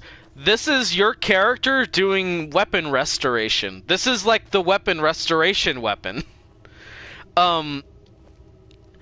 So it's wild, the journey that you have to go on in order to get one of these things, and they're not even that good. They do about as much damage as the Elven War Axe, which by the time you complete the companion quest line, you're probably gonna have better weapons. I'm pretty sure I'm pretty sure you can get a Steel War Axe, like the companion Steel War Axe or whatever it's called. I'm pretty sure you can get that War Axe, and it's better. I think that War Axe is better. I'm actually gonna look this up.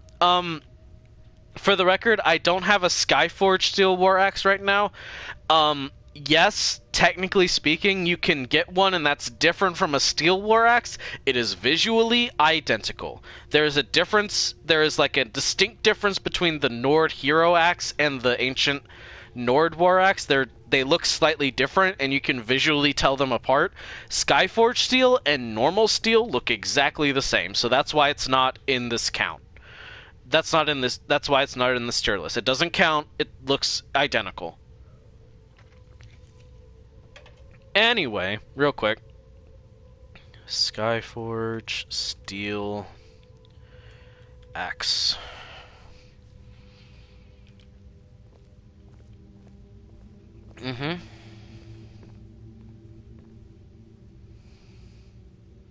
Yeah, just looking it up.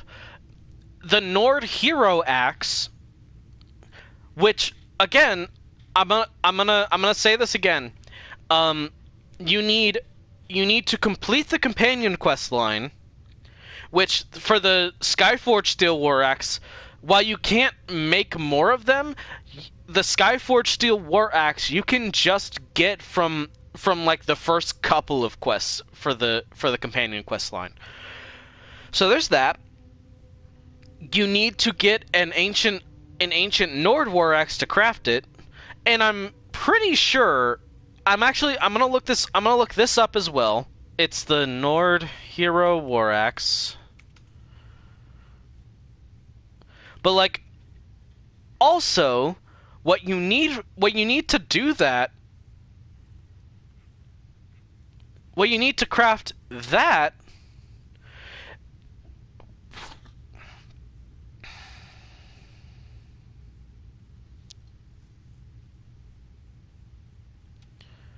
hold on, I'm trying to see.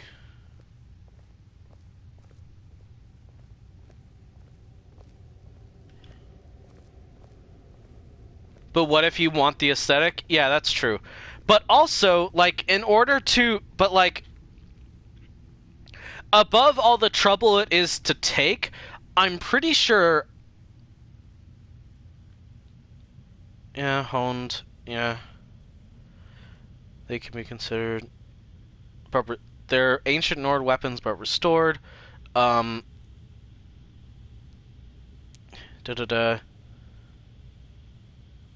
Okay, never mind. I genuinely thought that you needed the Daedric smithing perk to do it. I think you just need to go through... I thought that you needed to do the Daedric. You don't. That's a lie.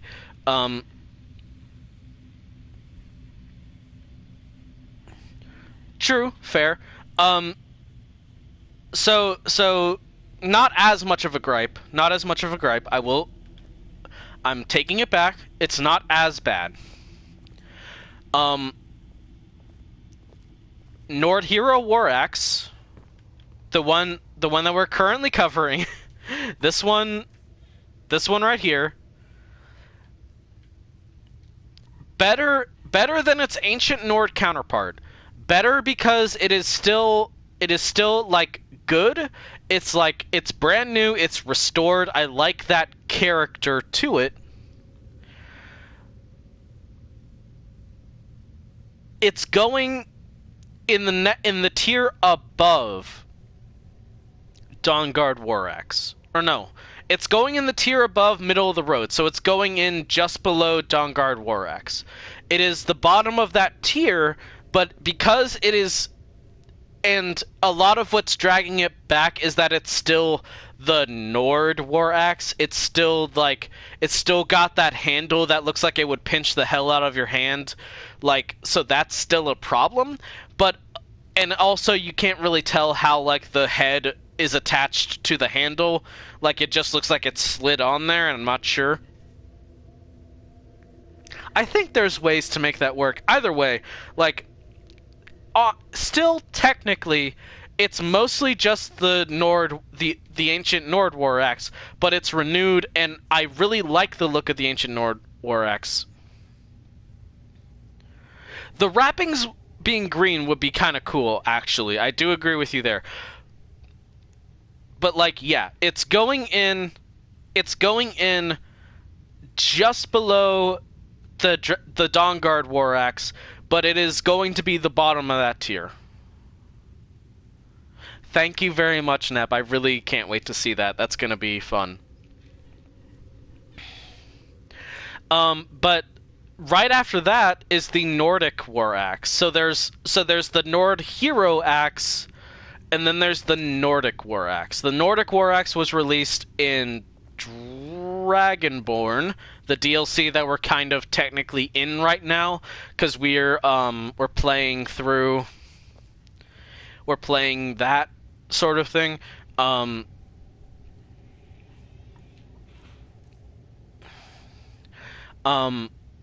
As you can see, it's a lot different from the other Nord axes. I actually have the same problem I had with the Elven axe, in so much as it's kind of curving in on itself. But I have an additional complaint. I have an additional complaint about this versus the Elven one, and that's the fact that the axe head, the thing that you're chopping with, looks like just a slab of metal. It doesn't even really look sharpened. It's this really thick slab of metal that doesn't look like it belongs on that axe head. It's so thick. It's like it doesn't look like it would work. Like, there's good aspects of the design, but the way it's so bricked, it's so like squared off and just a slab, just like a thick slab that's like all squared off and doesn't look rounded or anything. Like, in comparison to the Nord Hero axe, that's round, the blade is thin, it's just not as good. I will admit, a lot of it is pretty. I like a lot of the aspects of it, but the unfortunate thing is that it just, like, the axe head,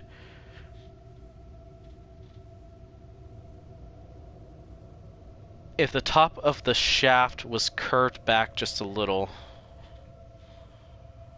right now it's not getting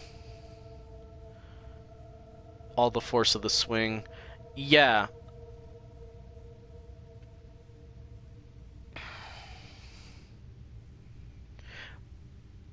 Yeah, I can see what you mean. But also just generally, in terms of an aesthetic visual way, I think you might agree, but the way, like, the head is just so thick. I don't think axes typically work that way. Like that level of thickness, especially on that part alone, because otherwise it's like kind of well proportioned. Like most of it is pretty thin, but like then that head just like branches out to the point of almost looking like a hammer. Like that's kind of where it's getting me. And we can look at some of the... I gotta power attack my way through the house so that I can move because I'm over encumbered now. I have too many axes in my inventory. But we can go to Nordic. Like, even the battle axe, like, it's thinner. It makes more sense to me, the battle axe. It's thinner, it's curved, but like the actual...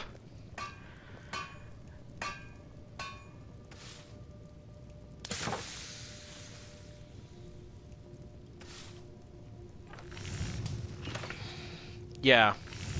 So Nordic specifically, not very good. I'm putting that in not the worst, because literally the main thing that's the problem is the axe head. Most of it is fine. If the axe head was just slightly different, it would be better. But it's such a glaring thing. It's going in not the worst. It's going in above the Falmar and the Daedric, so it's the top. It's currently the top of not the worst, but it's still pretty bad. It's not great. It's not like... It's not the best. It's not very good. I wish it was better. There's parts of it that look good. And like the Nordic weapon style I like. There's a lot of good weapons in the Nordic style. I love the mace and how it's just like a bunch of, like, it's 4 different like bear heads. Like, I don't think that would work very well, but I think it's really cute. And that's a good one. But we're not here to debate maces, we're here to debate war axes. So this one's pretty low on my list right now. Okay, next up we have the Orcish War Axe.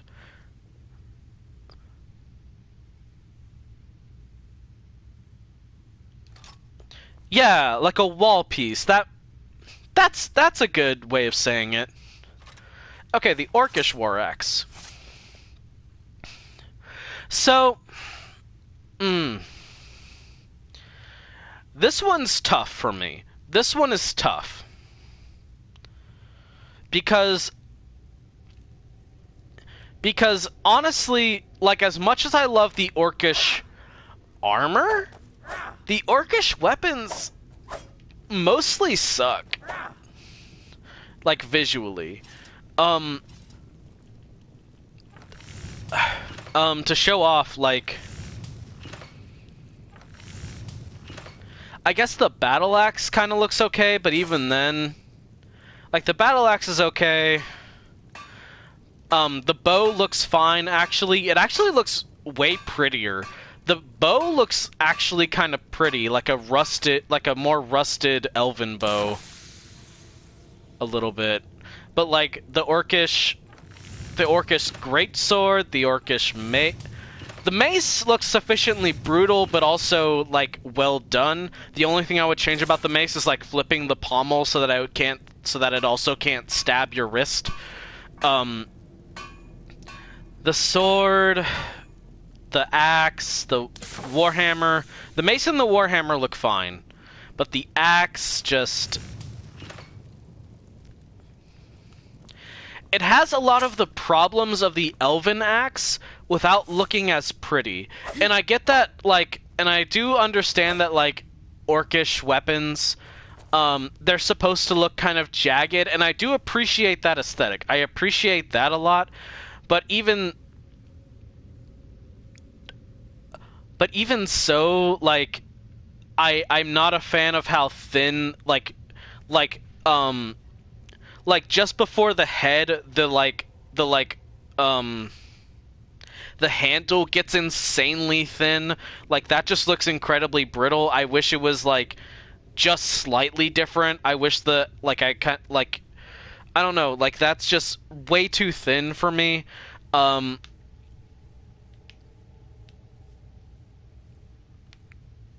Yeah.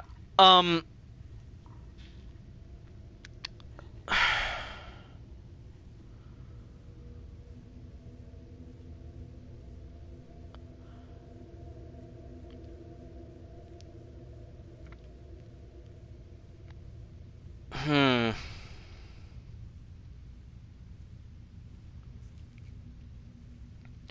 Honestly, a lot of my gripe is a little bit with the handle and like how thick it is and then how thin it gets.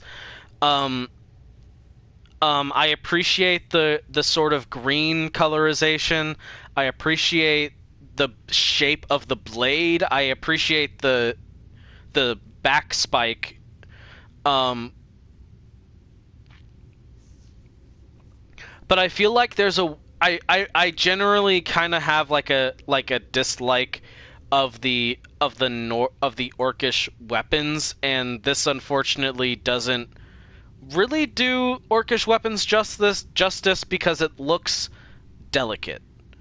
It it looks like it's out of the orcish weapons, it looks like it'll break and it looks brittle. And that's not really what you want from orcish stuff. Orcish stuff I feel like should feel solid. Maybe not pretty, but like solid. Like there's no fucking way you're going to break that. Like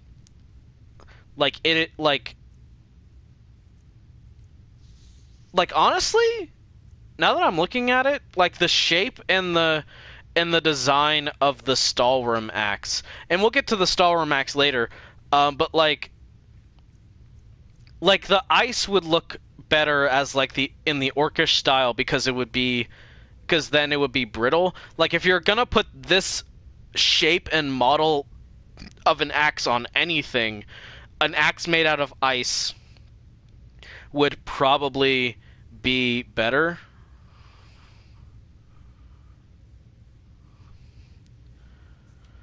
Yeah, I can see what you mean there. Um, I think this is gonna be another entry into the Dolo blade can barely cut butter.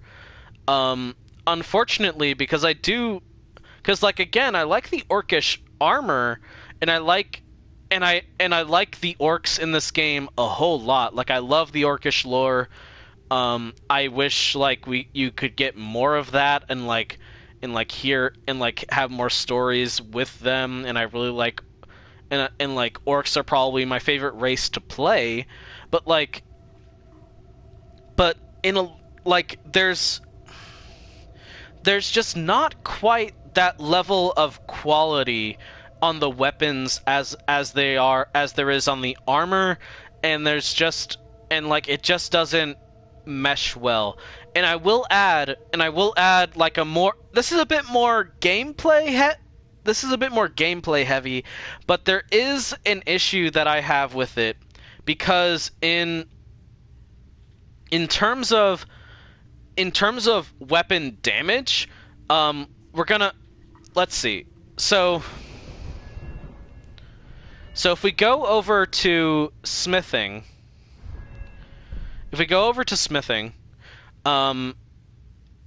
like generally speaking, you go along. If you go right, you're heavy armor, and if you go left, you're light armor. And generally speaking, light armor, the weapons do more damage, but you have less armor rating. That's sort of how that goes. So like the elven axe does more damage than a dwarven axe, but also as you go further up the line, the weapons do more damage generally. This is all just a big generally speaking. So with that logic in mind, the dwarven stuff, so the dwarven armor doesn't have as much armor rating as orcish stuff, which is the next thing in the perk, but dwarven weapons are stronger than orcish weapons. and as kind of a sucker for like very pedantic about aesthetic, having dwarven weapons because they do more damage with orcish armor doesn't like actively like lowers it with me. So that's another reason why it's so low, and I feel and again I feel bad because I love the orcs in this game, but yeah, like it's just there's just kind of that issue prevalent in like all orcish weapons, is they look delicate, like they're going to break, which I don't feel like dwarven or orcish weapons should look like they're going to break. And that's just like all of the orcish weapons, is they look like they're gonna break, they look very brittle, and it just doesn't work for me.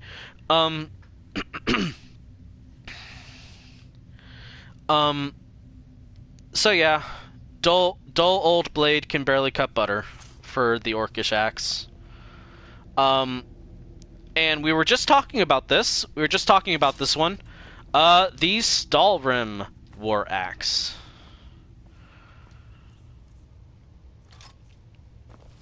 And I know I technically have one already. That's for personal use. It's the weapon that I'm currently using, and I'm planning on using it for a while.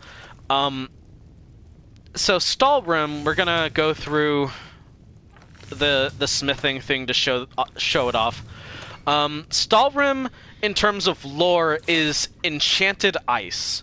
Apparently it's really only found like in Solstheim. I don't know too much of the lore about it. I'm not a huge lore master on like Elder Scrolls stuff. I try, but like, because I do really like lore, but I'm not huge on it. But either way, Skyrim it's enchanted ice. It doesn't melt, and so you can make weapons and armor out of it. But so the Skyrim weapons all have like this kind of craggly look to it, despite looking also fairly sharp. And so ignore that. There's magical permafrost axe.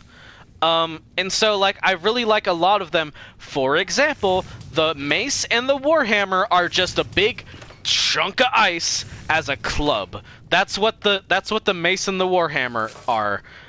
And so the war axe kind of falls under a similar style. It's very plain, but it has that nice beard. It looks really comfortable to grip. I love the grip. There's just a lot going on with this axe, but all of the design elements mix really well. And I love the idea of like basically permafrost axe. It doesn't melt, it's just magical ice. And I really like that. If I had to point out one thing that I wasn't a huge fan of, because this weapon is permafrost and like it's ice, I can imagine that it is cold. It's a cold weapon. Like if you were to touch it, I imagine the ice would feel like ice. It's probably cold. So I have one gripe, and it's the fact that up near the neck just before the head of the axe, it has that little bit of ice just above like the main handle. And yes, I know that generally speaking, and I should acknowledge this, most of the weapons in Skyrim that are one-handed, you're not supposed to look at them and think, oh, what if I choked up for more control? And I guess I should explain that a little bit. Like the idea of choking up on a weapon is just like moving up especially for axes, it's like moving up your hand to closer to the center of balance to like have more control. It's like a trade-off between like control and like force, essentially. and like, and essentially what I'm talking about, and when I bring that up, I think about that a lot in terms of like weapons and stuff, and I'm a nerd, and yeah. But the Stalrim axe, with that one little with that one tidbit aside, is easily one of the coolest looking sets of weapons. It really rings fantasy, and like, this is easily something that you're not going to be able to recreate necessarily. It's magical ice. There's no way you're going to be able to smith that, you know? And so for all of that really cool aspects of this weapon, for all of those like uniqueness, it's unique, it's really pretty, the color, much like the dwarven stuff, it stands out, and same thing with the malachite. This is easily, save for the Dawnguard War Axe, probably one of my favorite axes in the game. So, there is an added benefit. This is, again, a bit more gameplay-wise versus like, similar to how the Orcish one, there's a little bit of gameplay that's mixing into it. The Stalrim War Axe has a unique feature, in that there is a special enchantment that comes in the Dragonborn DLC called Chaos Damage, which essentially is like, it's a random roll on like what type of damage you do. You can do fire damage or storm damage or ice damage, and if you put that enchantment on a Stalrim weapon, it becomes a stronger enchantment.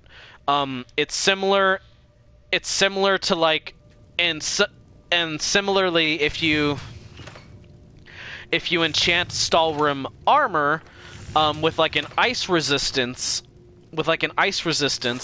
it also becomes, that ice enchantment becomes a stronger enchantment, and like that additional uniqueness really tips it over, and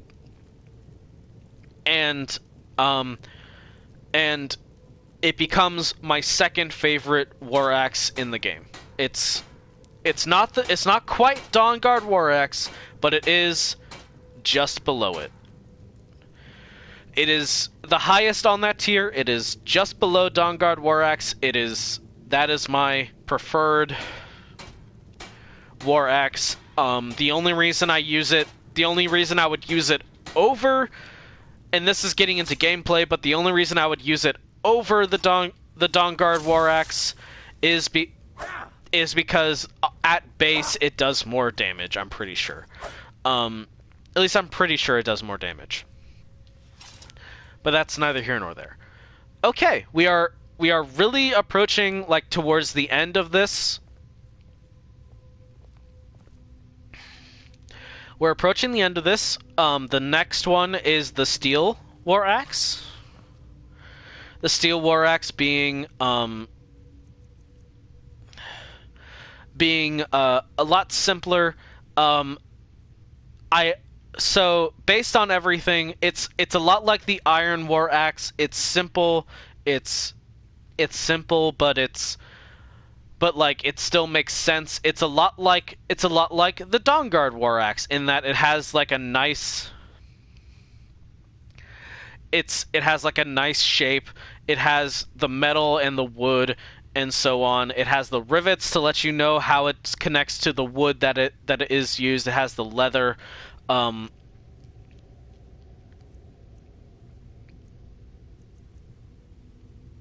There's a lot to this axe. So for a starting axe, it's very unique to me. It's very pretty. And for a starting axe, especially because it's a very like tall axe as well. Let me equip it. Like that's a very tall axe. It really sticks out. Versus say the Stalrim War Axe, which is a bit shorter and a bit broader. It's very thin. So it's very unique. And I do appreciate it. It's not as good as the Stalrim War Axe, but I think this is better than the I think it's better than the glass war axe. No, not the glass. It's better than excellent carvings. Looks like it would balance okay. Yes. Yes, exactly. It's just a very solid war axe, and it's very early on in the game that you get it.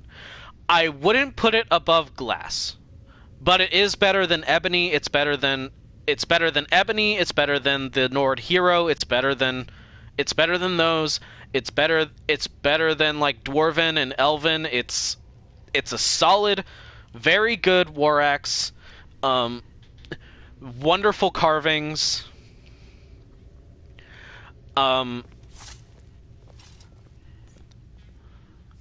It's very nice. It's very nice. It's just good. I really appreciate it. It's good. It's a good war axe. It's not quite the best. It's getting there. You could really like flip flop between like glass or steel as third runner up as the best war axe. Like glass and steel look really good. In fact, I don't know exactly how I'm gonna redecorate this house in terms of where I'm gonna put all the axes. However, steel war axe and glass war axe, you guys are going right here, like front and center with each other. Really unique. If you're wondering why, like the Stalrim war axe is gonna be going like over my bed, like over here, like there. So it's not going there. Like the very top two will be going over my bed. That's where we're going. And so we finally come to the one you've all been waiting for, the woodcutter's axe. I'm partially joking, I'm partially not. I do want to briefly bring up the woodcutter's axe because it's extremely funny to me.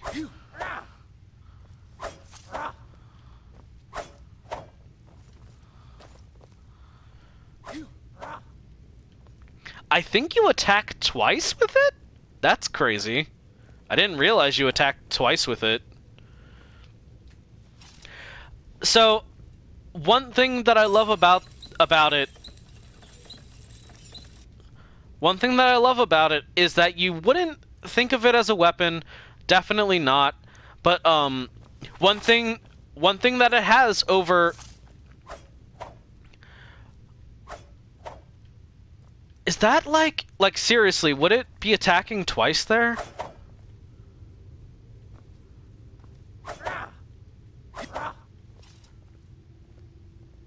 It looks like it's attacking twice. Is it attacking twice? This is a genuine question, because that's kind of dope. That's very unique. Yes, that is true. It is the axe that makes the money because of Mitten's Milk Drinker. And admittedly, kind of joking, it's not like... It's definitely of... It's just... It's...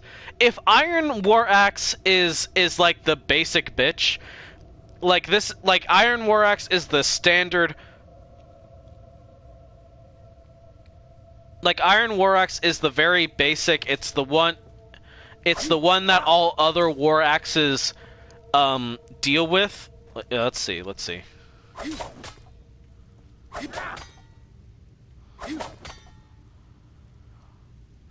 That's really weird. But like, the woodcutter's axe, I think, deserves like a special place, is all I'm saying. It's not perfect. It's not a combat weapon. It's not amazing by any stretch of the imagination, but it is just a solid axe. It's a handy tool.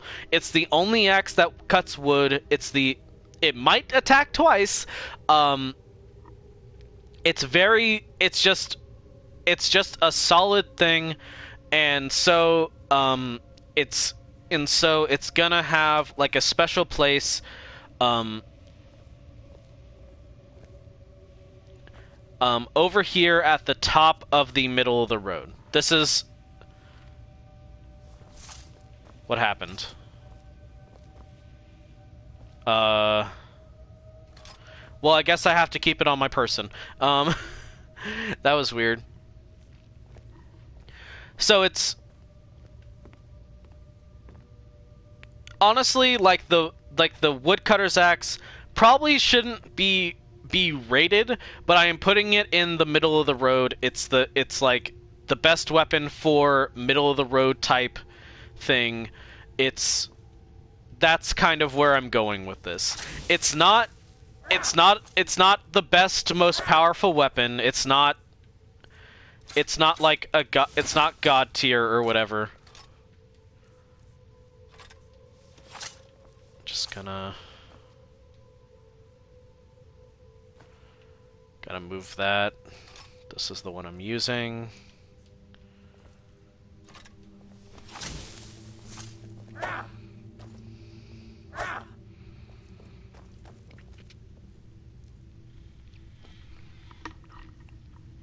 It's just a solid axe. It may not be like a perfect axe. It's not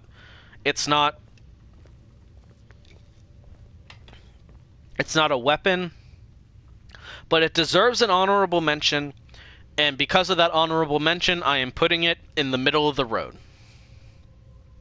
That's my opinion. That's where I'm putting it. It's kind of silly to put it on this list, but I wanted to get every single axe. And technically speaking, it is an axe. You can use it as a weapon. It's just very unique, and I'm here for that. Also, we've got 777 in the viewers and in the chat count, and I like that. Okay. We've made it, everybody. We've done it.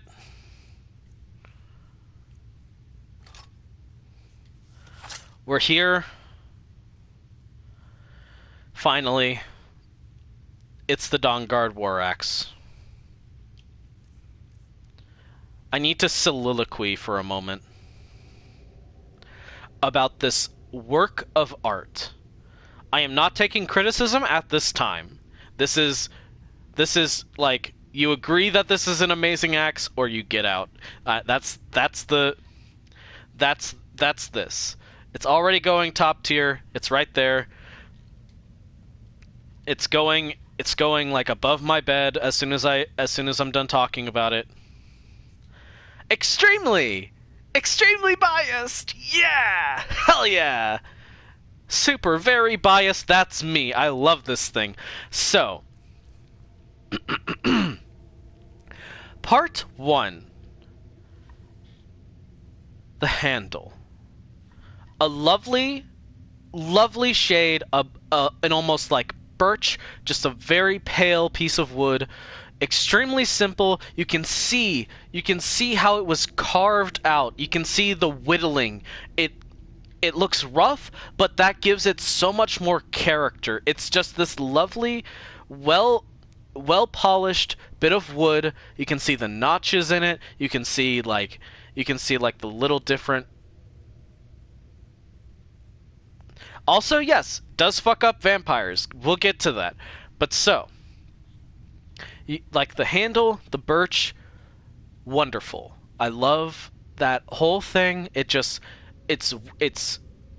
looks like it was whittled. It looks like it was crafted. You can feel that. You can feel like that idea of like, yes, this person like took this piece of wood and shaped it to become the handle for this axe.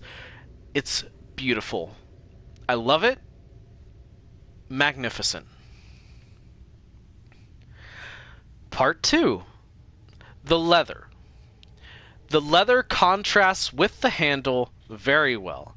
I love the slight dark little bit to give the color balance something to work on. Makes the axe head really stand out. It contrasts with the rest of the colors. Everything else is a very light, very silvery, very very white. It adds to that brightness by giving it just this lovely little not tan, but like lovely little bit of dark leather. It's wonderful. I love that. It's not the biggest part. It just adds a little accentuation. Next up, we have the rivets. The rivets that attach it. I've brought them up multiple times when talking about other axes, but I really think they add a lot here. It shows it like it meshes with the shape of it. It sort of guides you. It guides like from your vision, like as you go up from the handle. It guides in like the smooth curve, attaching it to the handle. If anything, you could add like another rivet further below onto the wood so that it connects more. But still, it's a lovely little addition. It makes it it's a little bit messy, but it's a nice kind of messy. That's part of why I love this weapon, is that it's not just like it's messy, but in like such an endearing way. It just makes it have character that it's not like a godly work of art. It's not a perfect thing made by the gods. It's this lovely axe that does one thing, and it is the mascot of the Dawnguard weaponry, if you will. Speaking of Dawnguard, the carvings we're going to talk about next. You can see them quite literally all along this entire axe. You can see it at the top. You can see it from below. Just everywhere, it has these lovely runic carvings. And right at the center of the head, it has the Dawnguard sun, which is already one of my favorites. I have a personal preference towards like sun imagery, and as cheesy as like the holy cleric and stuff like that is, I still find it like just very pleasant. It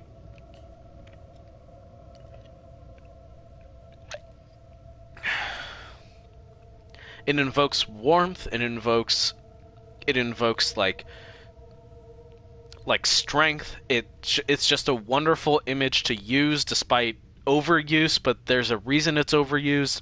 It's just a really top tier weapon choice, like design philosophy.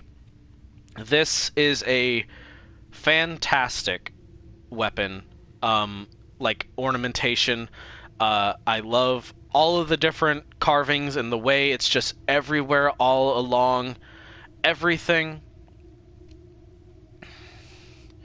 And the blade, I love this, and like the actual outline. I love the silhouette because I love the shape of the beard for this axe. It tapers. It's this gentle curve. The top of the axe being flat, I really enjoy. There's not a lot of axes in this game that do that. I love just like that sharp edge. Not even an edge, just like a finish. That is where the axe ends. It's very distinct. It's a very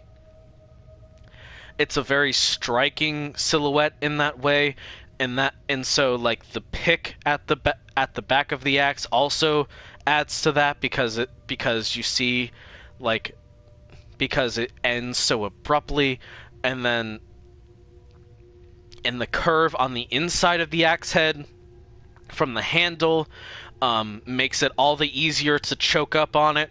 There's no blade on the inside that could scratch your hand if you were to do that. And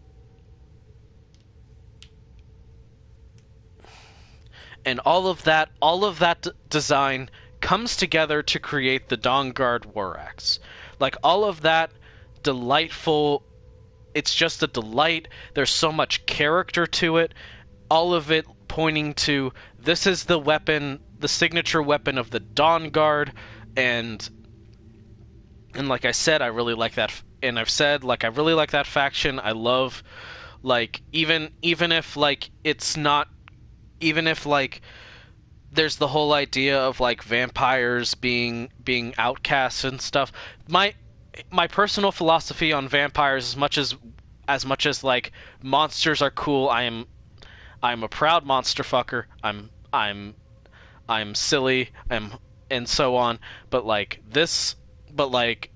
personally, vampires, cool in a lot of ways. For me, they kind of represent, like, they're very, like, they can be really evil. They're one of, like, they're just very evil. Typically, they're counts. Like, for one, like, if you're gonna have a rich monster, they're the ones that get rich because they're immortal and also literally are bloodsuckers. Like, I mean, come on. And so I am a fan of, like, factions that specifically fight vampires. I really like that aspect of it, which is part of why I like the Dawnguard. And then their aesthetic just draws me in, like the shields, the armor, the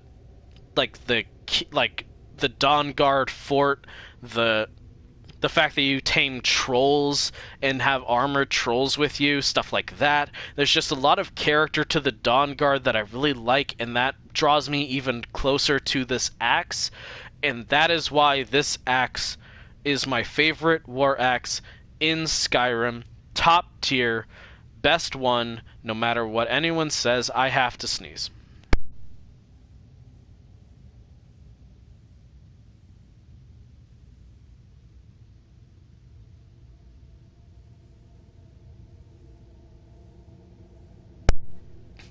I didn't sneeze, but now I'm, like, a little bit stuffy. Anyway, I got a little emotional. I need to take a moment. Dawnguard War Axe, top tier, best war axe. It gets the well-earned spot of being, like, right above my bed, along with the Stalrim War Axe. Before we go, we're gonna go through. We have our rankings. I'm gonna tweet the final verdict out soon, but we have to put everything in its rightful place. So just below Dawnguard War Axe, we have the glass and the steel axe here. To the right of that, we're gonna have the ebony War Axe.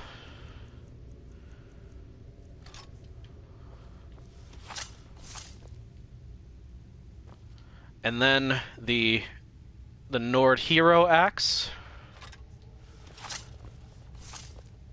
Boom. Wonderful. And to go with that, because I like having shields, we're gonna put the Shield of Ysgramor right there. It's always a little bit off, but because it's curved, it looks okay there. It's fine.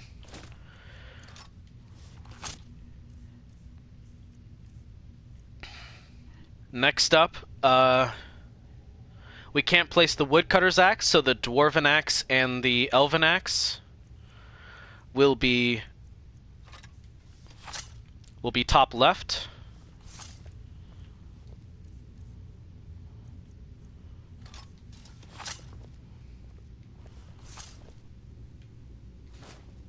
They're not going to have Targe of the Blooded. I think the Targe will go here for now, because it is a very cool shield. Targes are pretty cool. They're the one. Targe is like the technical term for ones with the spikes. Pretty fun idea. The Iron War Axe and the Ancient Nord Axe will be going over here.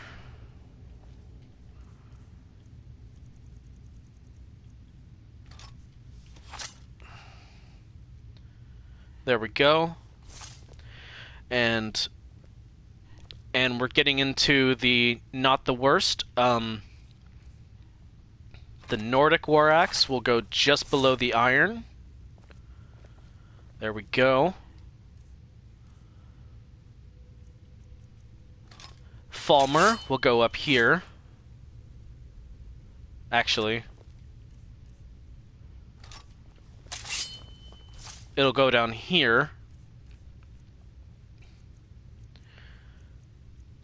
Daedric will accompany it right there.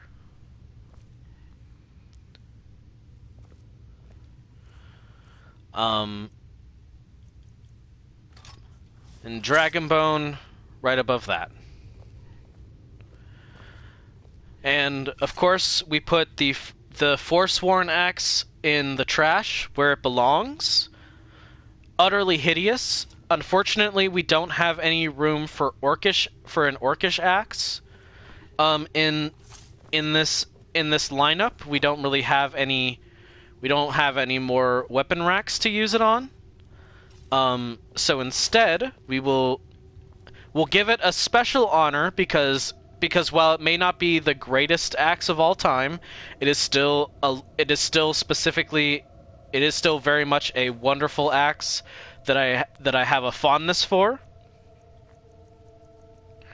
And so, hopefully that's what we need. I'm gonna grab the steel ingots as well,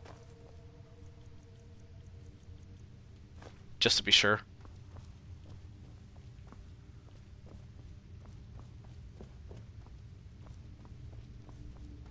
Listen, I only have enough room for some axes, and the Forsworn Axe is not fit to grace my walls. It is bottom tier, but for the Orcish War Axe, while it may not be the greatest, we're gonna craft 2 more because they're going to line my weapon rack.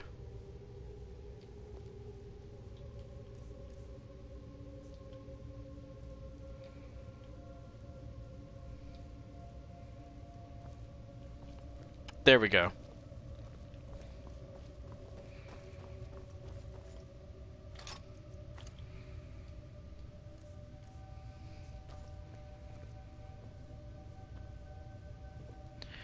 And here we have finally completed the Hall of Axes.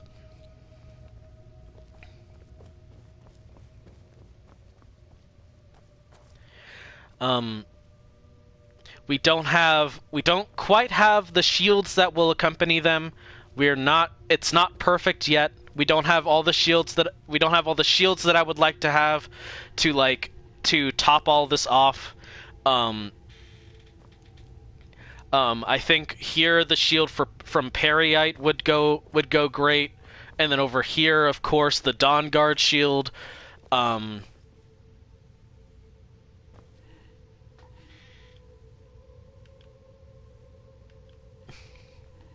Yeah, the axe bow.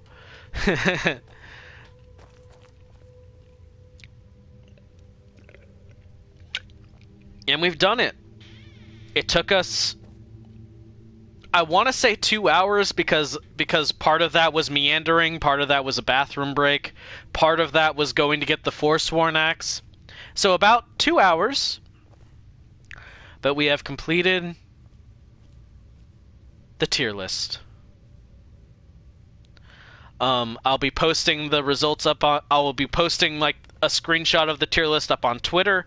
I will be posting that same screenshot with a link to the tier list on my Patreon. One more time with the Patreon link: patreon.com/Oxmina.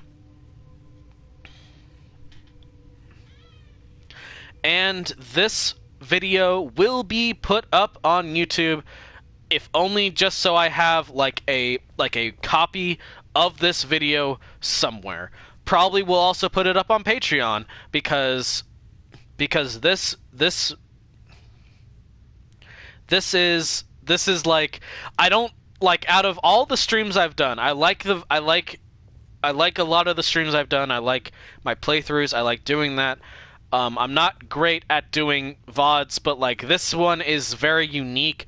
This one is like just so me because it's all about like weapons and nerding out about weapons, and this is, and like in a lot of ways Skyrim is the game that got me into gaming because I was playing Sonic and a game series that is ass before this, and this is really like the first game where I really got into like fantasy and all that stuff. It like gave me the really cool orcs. Like I love orcs. I love like so many elements of I like so many things aesthetically because of this game. I love, and I really appreciate it for that, despite not being the best game. And I have thoughts on it, and maybe I'll post thoughts as well as another Patreon paper. Maybe it would be a glacially cold take at this point because man, am I striking while the iron is ice cold for Skyrim hot takes. But I'm sure by the time I post that, they'll have released another re-release of Skyrim on the PlayStation 5 or something. And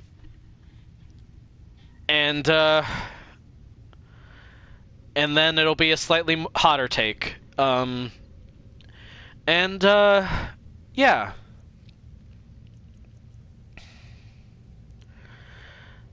Finally, we've done it.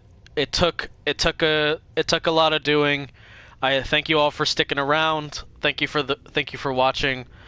I am gonna make a quick errand. Like I'm gonna keep streaming for a little bit, playing Skyrim. But one thing that we're gonna be doing is we're gonna stop by Fort Dawnguard and get a shield because there's a lot of shields lying around.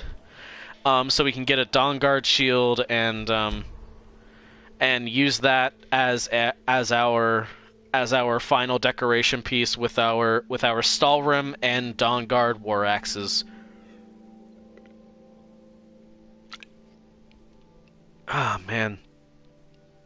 I really needed to refill my water cuz I was like an hour in to this stream and I was like, "Oh man, I'm parched. I need some water." And I had just finished off the water. Oh my god. I hate that as like, oh, I'm returning from Solstheim. I gotta deal with that, like that specific dock in Whiterun. Okay. So way down to the southeast, Fort Dawnguard. Here we go.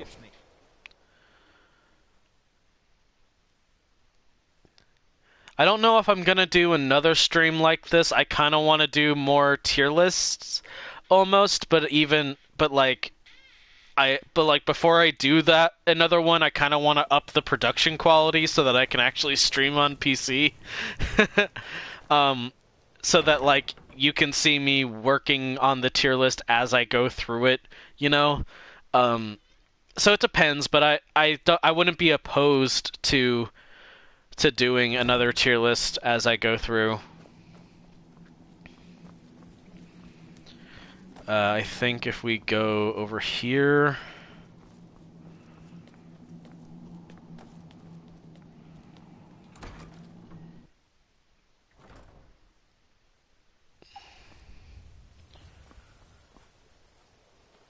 hammer, crossbow, more beautiful war axes, some coins. Not here. Hold on.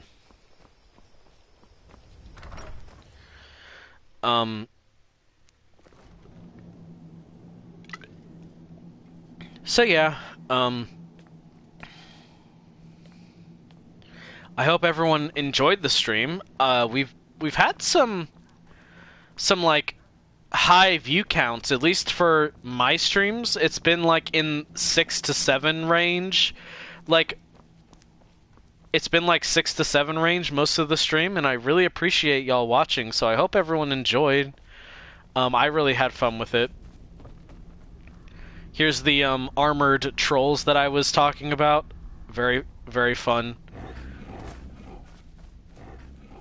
Not the most helpful considering everything, but they are. But they're still pretty cool because it's trolls in armor. Why wouldn't that be cool? I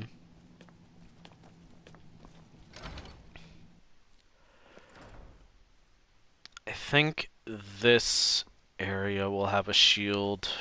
Crossbow.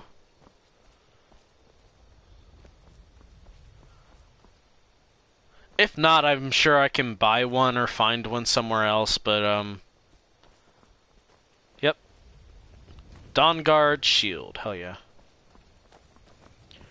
One thing that I want to bring up about the Dawnguard shield specifically, this is a whole other, this would be a whole different tier list, but, of course there's the sun motif, love the sun motif, but also, the way you hold it, like the little bit of like the sun sticking out is almost like a blade, so you would like it's something where you could like in theory you could like punch or like slice, and then that little blade on the shield would be there, and I think that's very funny and cool to think about at the same time. It's like it's not like what you would use to actually kill something, or it would very rarely be that, but I just like thinking about that as like, oh, that's like, that makes the shield just slightly offensive, and I think that's pretty cool.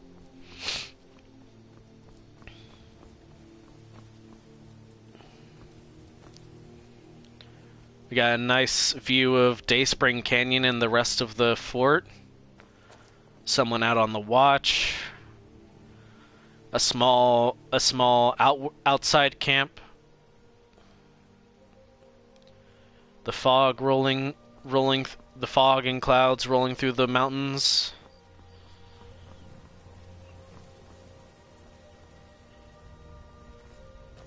All the fortifications down there. Just a pretty castle for a really cool faction, in my opinion, with beautiful weapons and armor.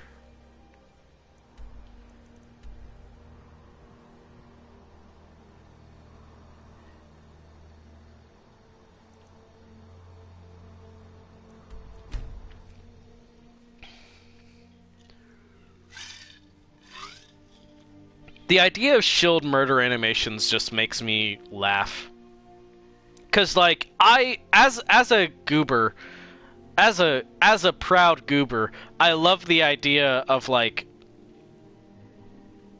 fighting with shields and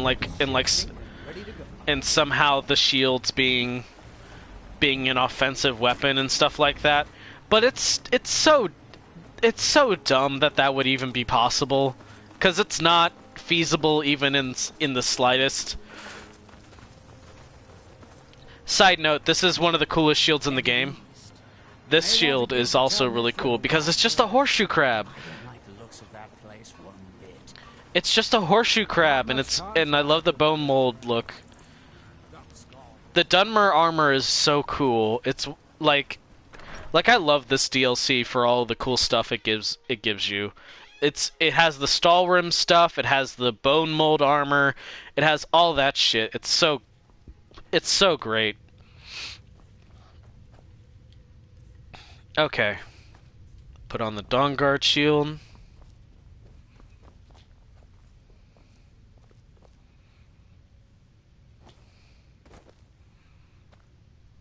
Shield plaque, where is it?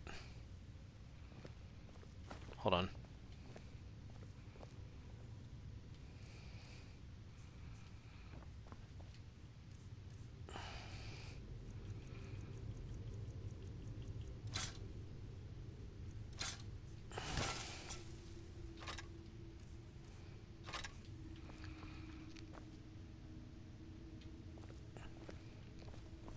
There we go. And with that, it's a little bit wonky, but what about Skyrim wouldn't be? But with that, we're done. We've ranked every war axe in Skyrim. With a little bit of hiccups along the way, and I hope a lot of fun. Thank you so much for watching, everybody. Thank you especially to my patrons. Thank you, Nep, and thank you, Jazzy, for all of your support. I really appreciate it.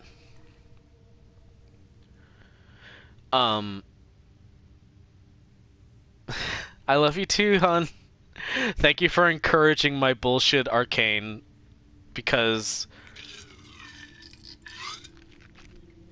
this was so fun. Just kind of ranting about my special interest. If y'all don't mind, never mind. It's whatever. Thank you all for watching. This has been fun. I hope that this is not...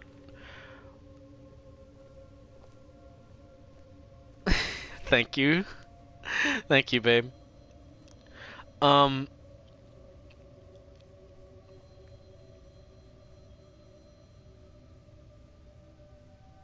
Boyfriend Dungeon?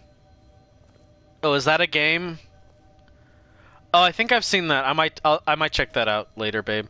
But thank you for the suggestion. And you're welcome for the stream, Nep. But yeah, I'm gonna go. I hope you all have a good one.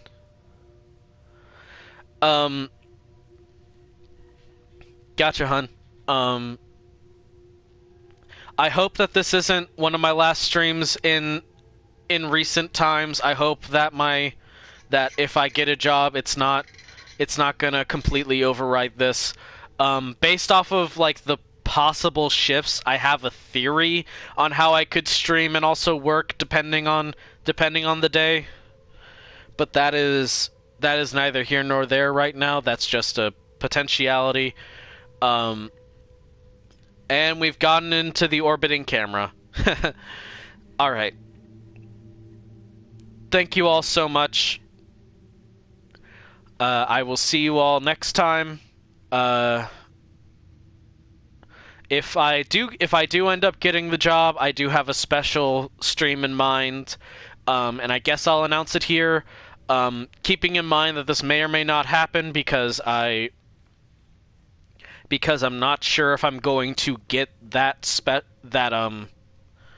I'm not 100% if I'm going to actually get that set or if I'm going to get...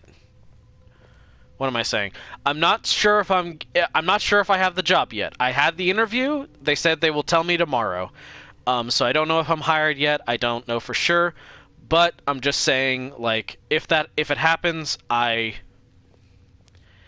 will have this stream planned, this stream that I'm going to announce right now, the stream being a 100% platinum run of Psychonauts for the PlayStation 4. Well, it's for the PlayStation 2, it's just the version that they have available on the PlayStation 4 that I can play. Hopefully that will go well. I don't know how long it'll take. It's basically, I'm going to start as soon as I wake up one day, and I'm going to go until I finish it. So yeah, that's the potentiality. That's the stream. I'm gonna try and hype it up if and when the job thing gets confirmed. Parents suggested potentially Labor Day weekend for that, or something. I'm not sure. I'm not sure when it'll be. I'm not sure if it'll be. But if I end up getting the job, that's how I'm going to celebrate with you all. I'm going to do that stream. I hope all of you have a wonderful day, and I'll see you next time.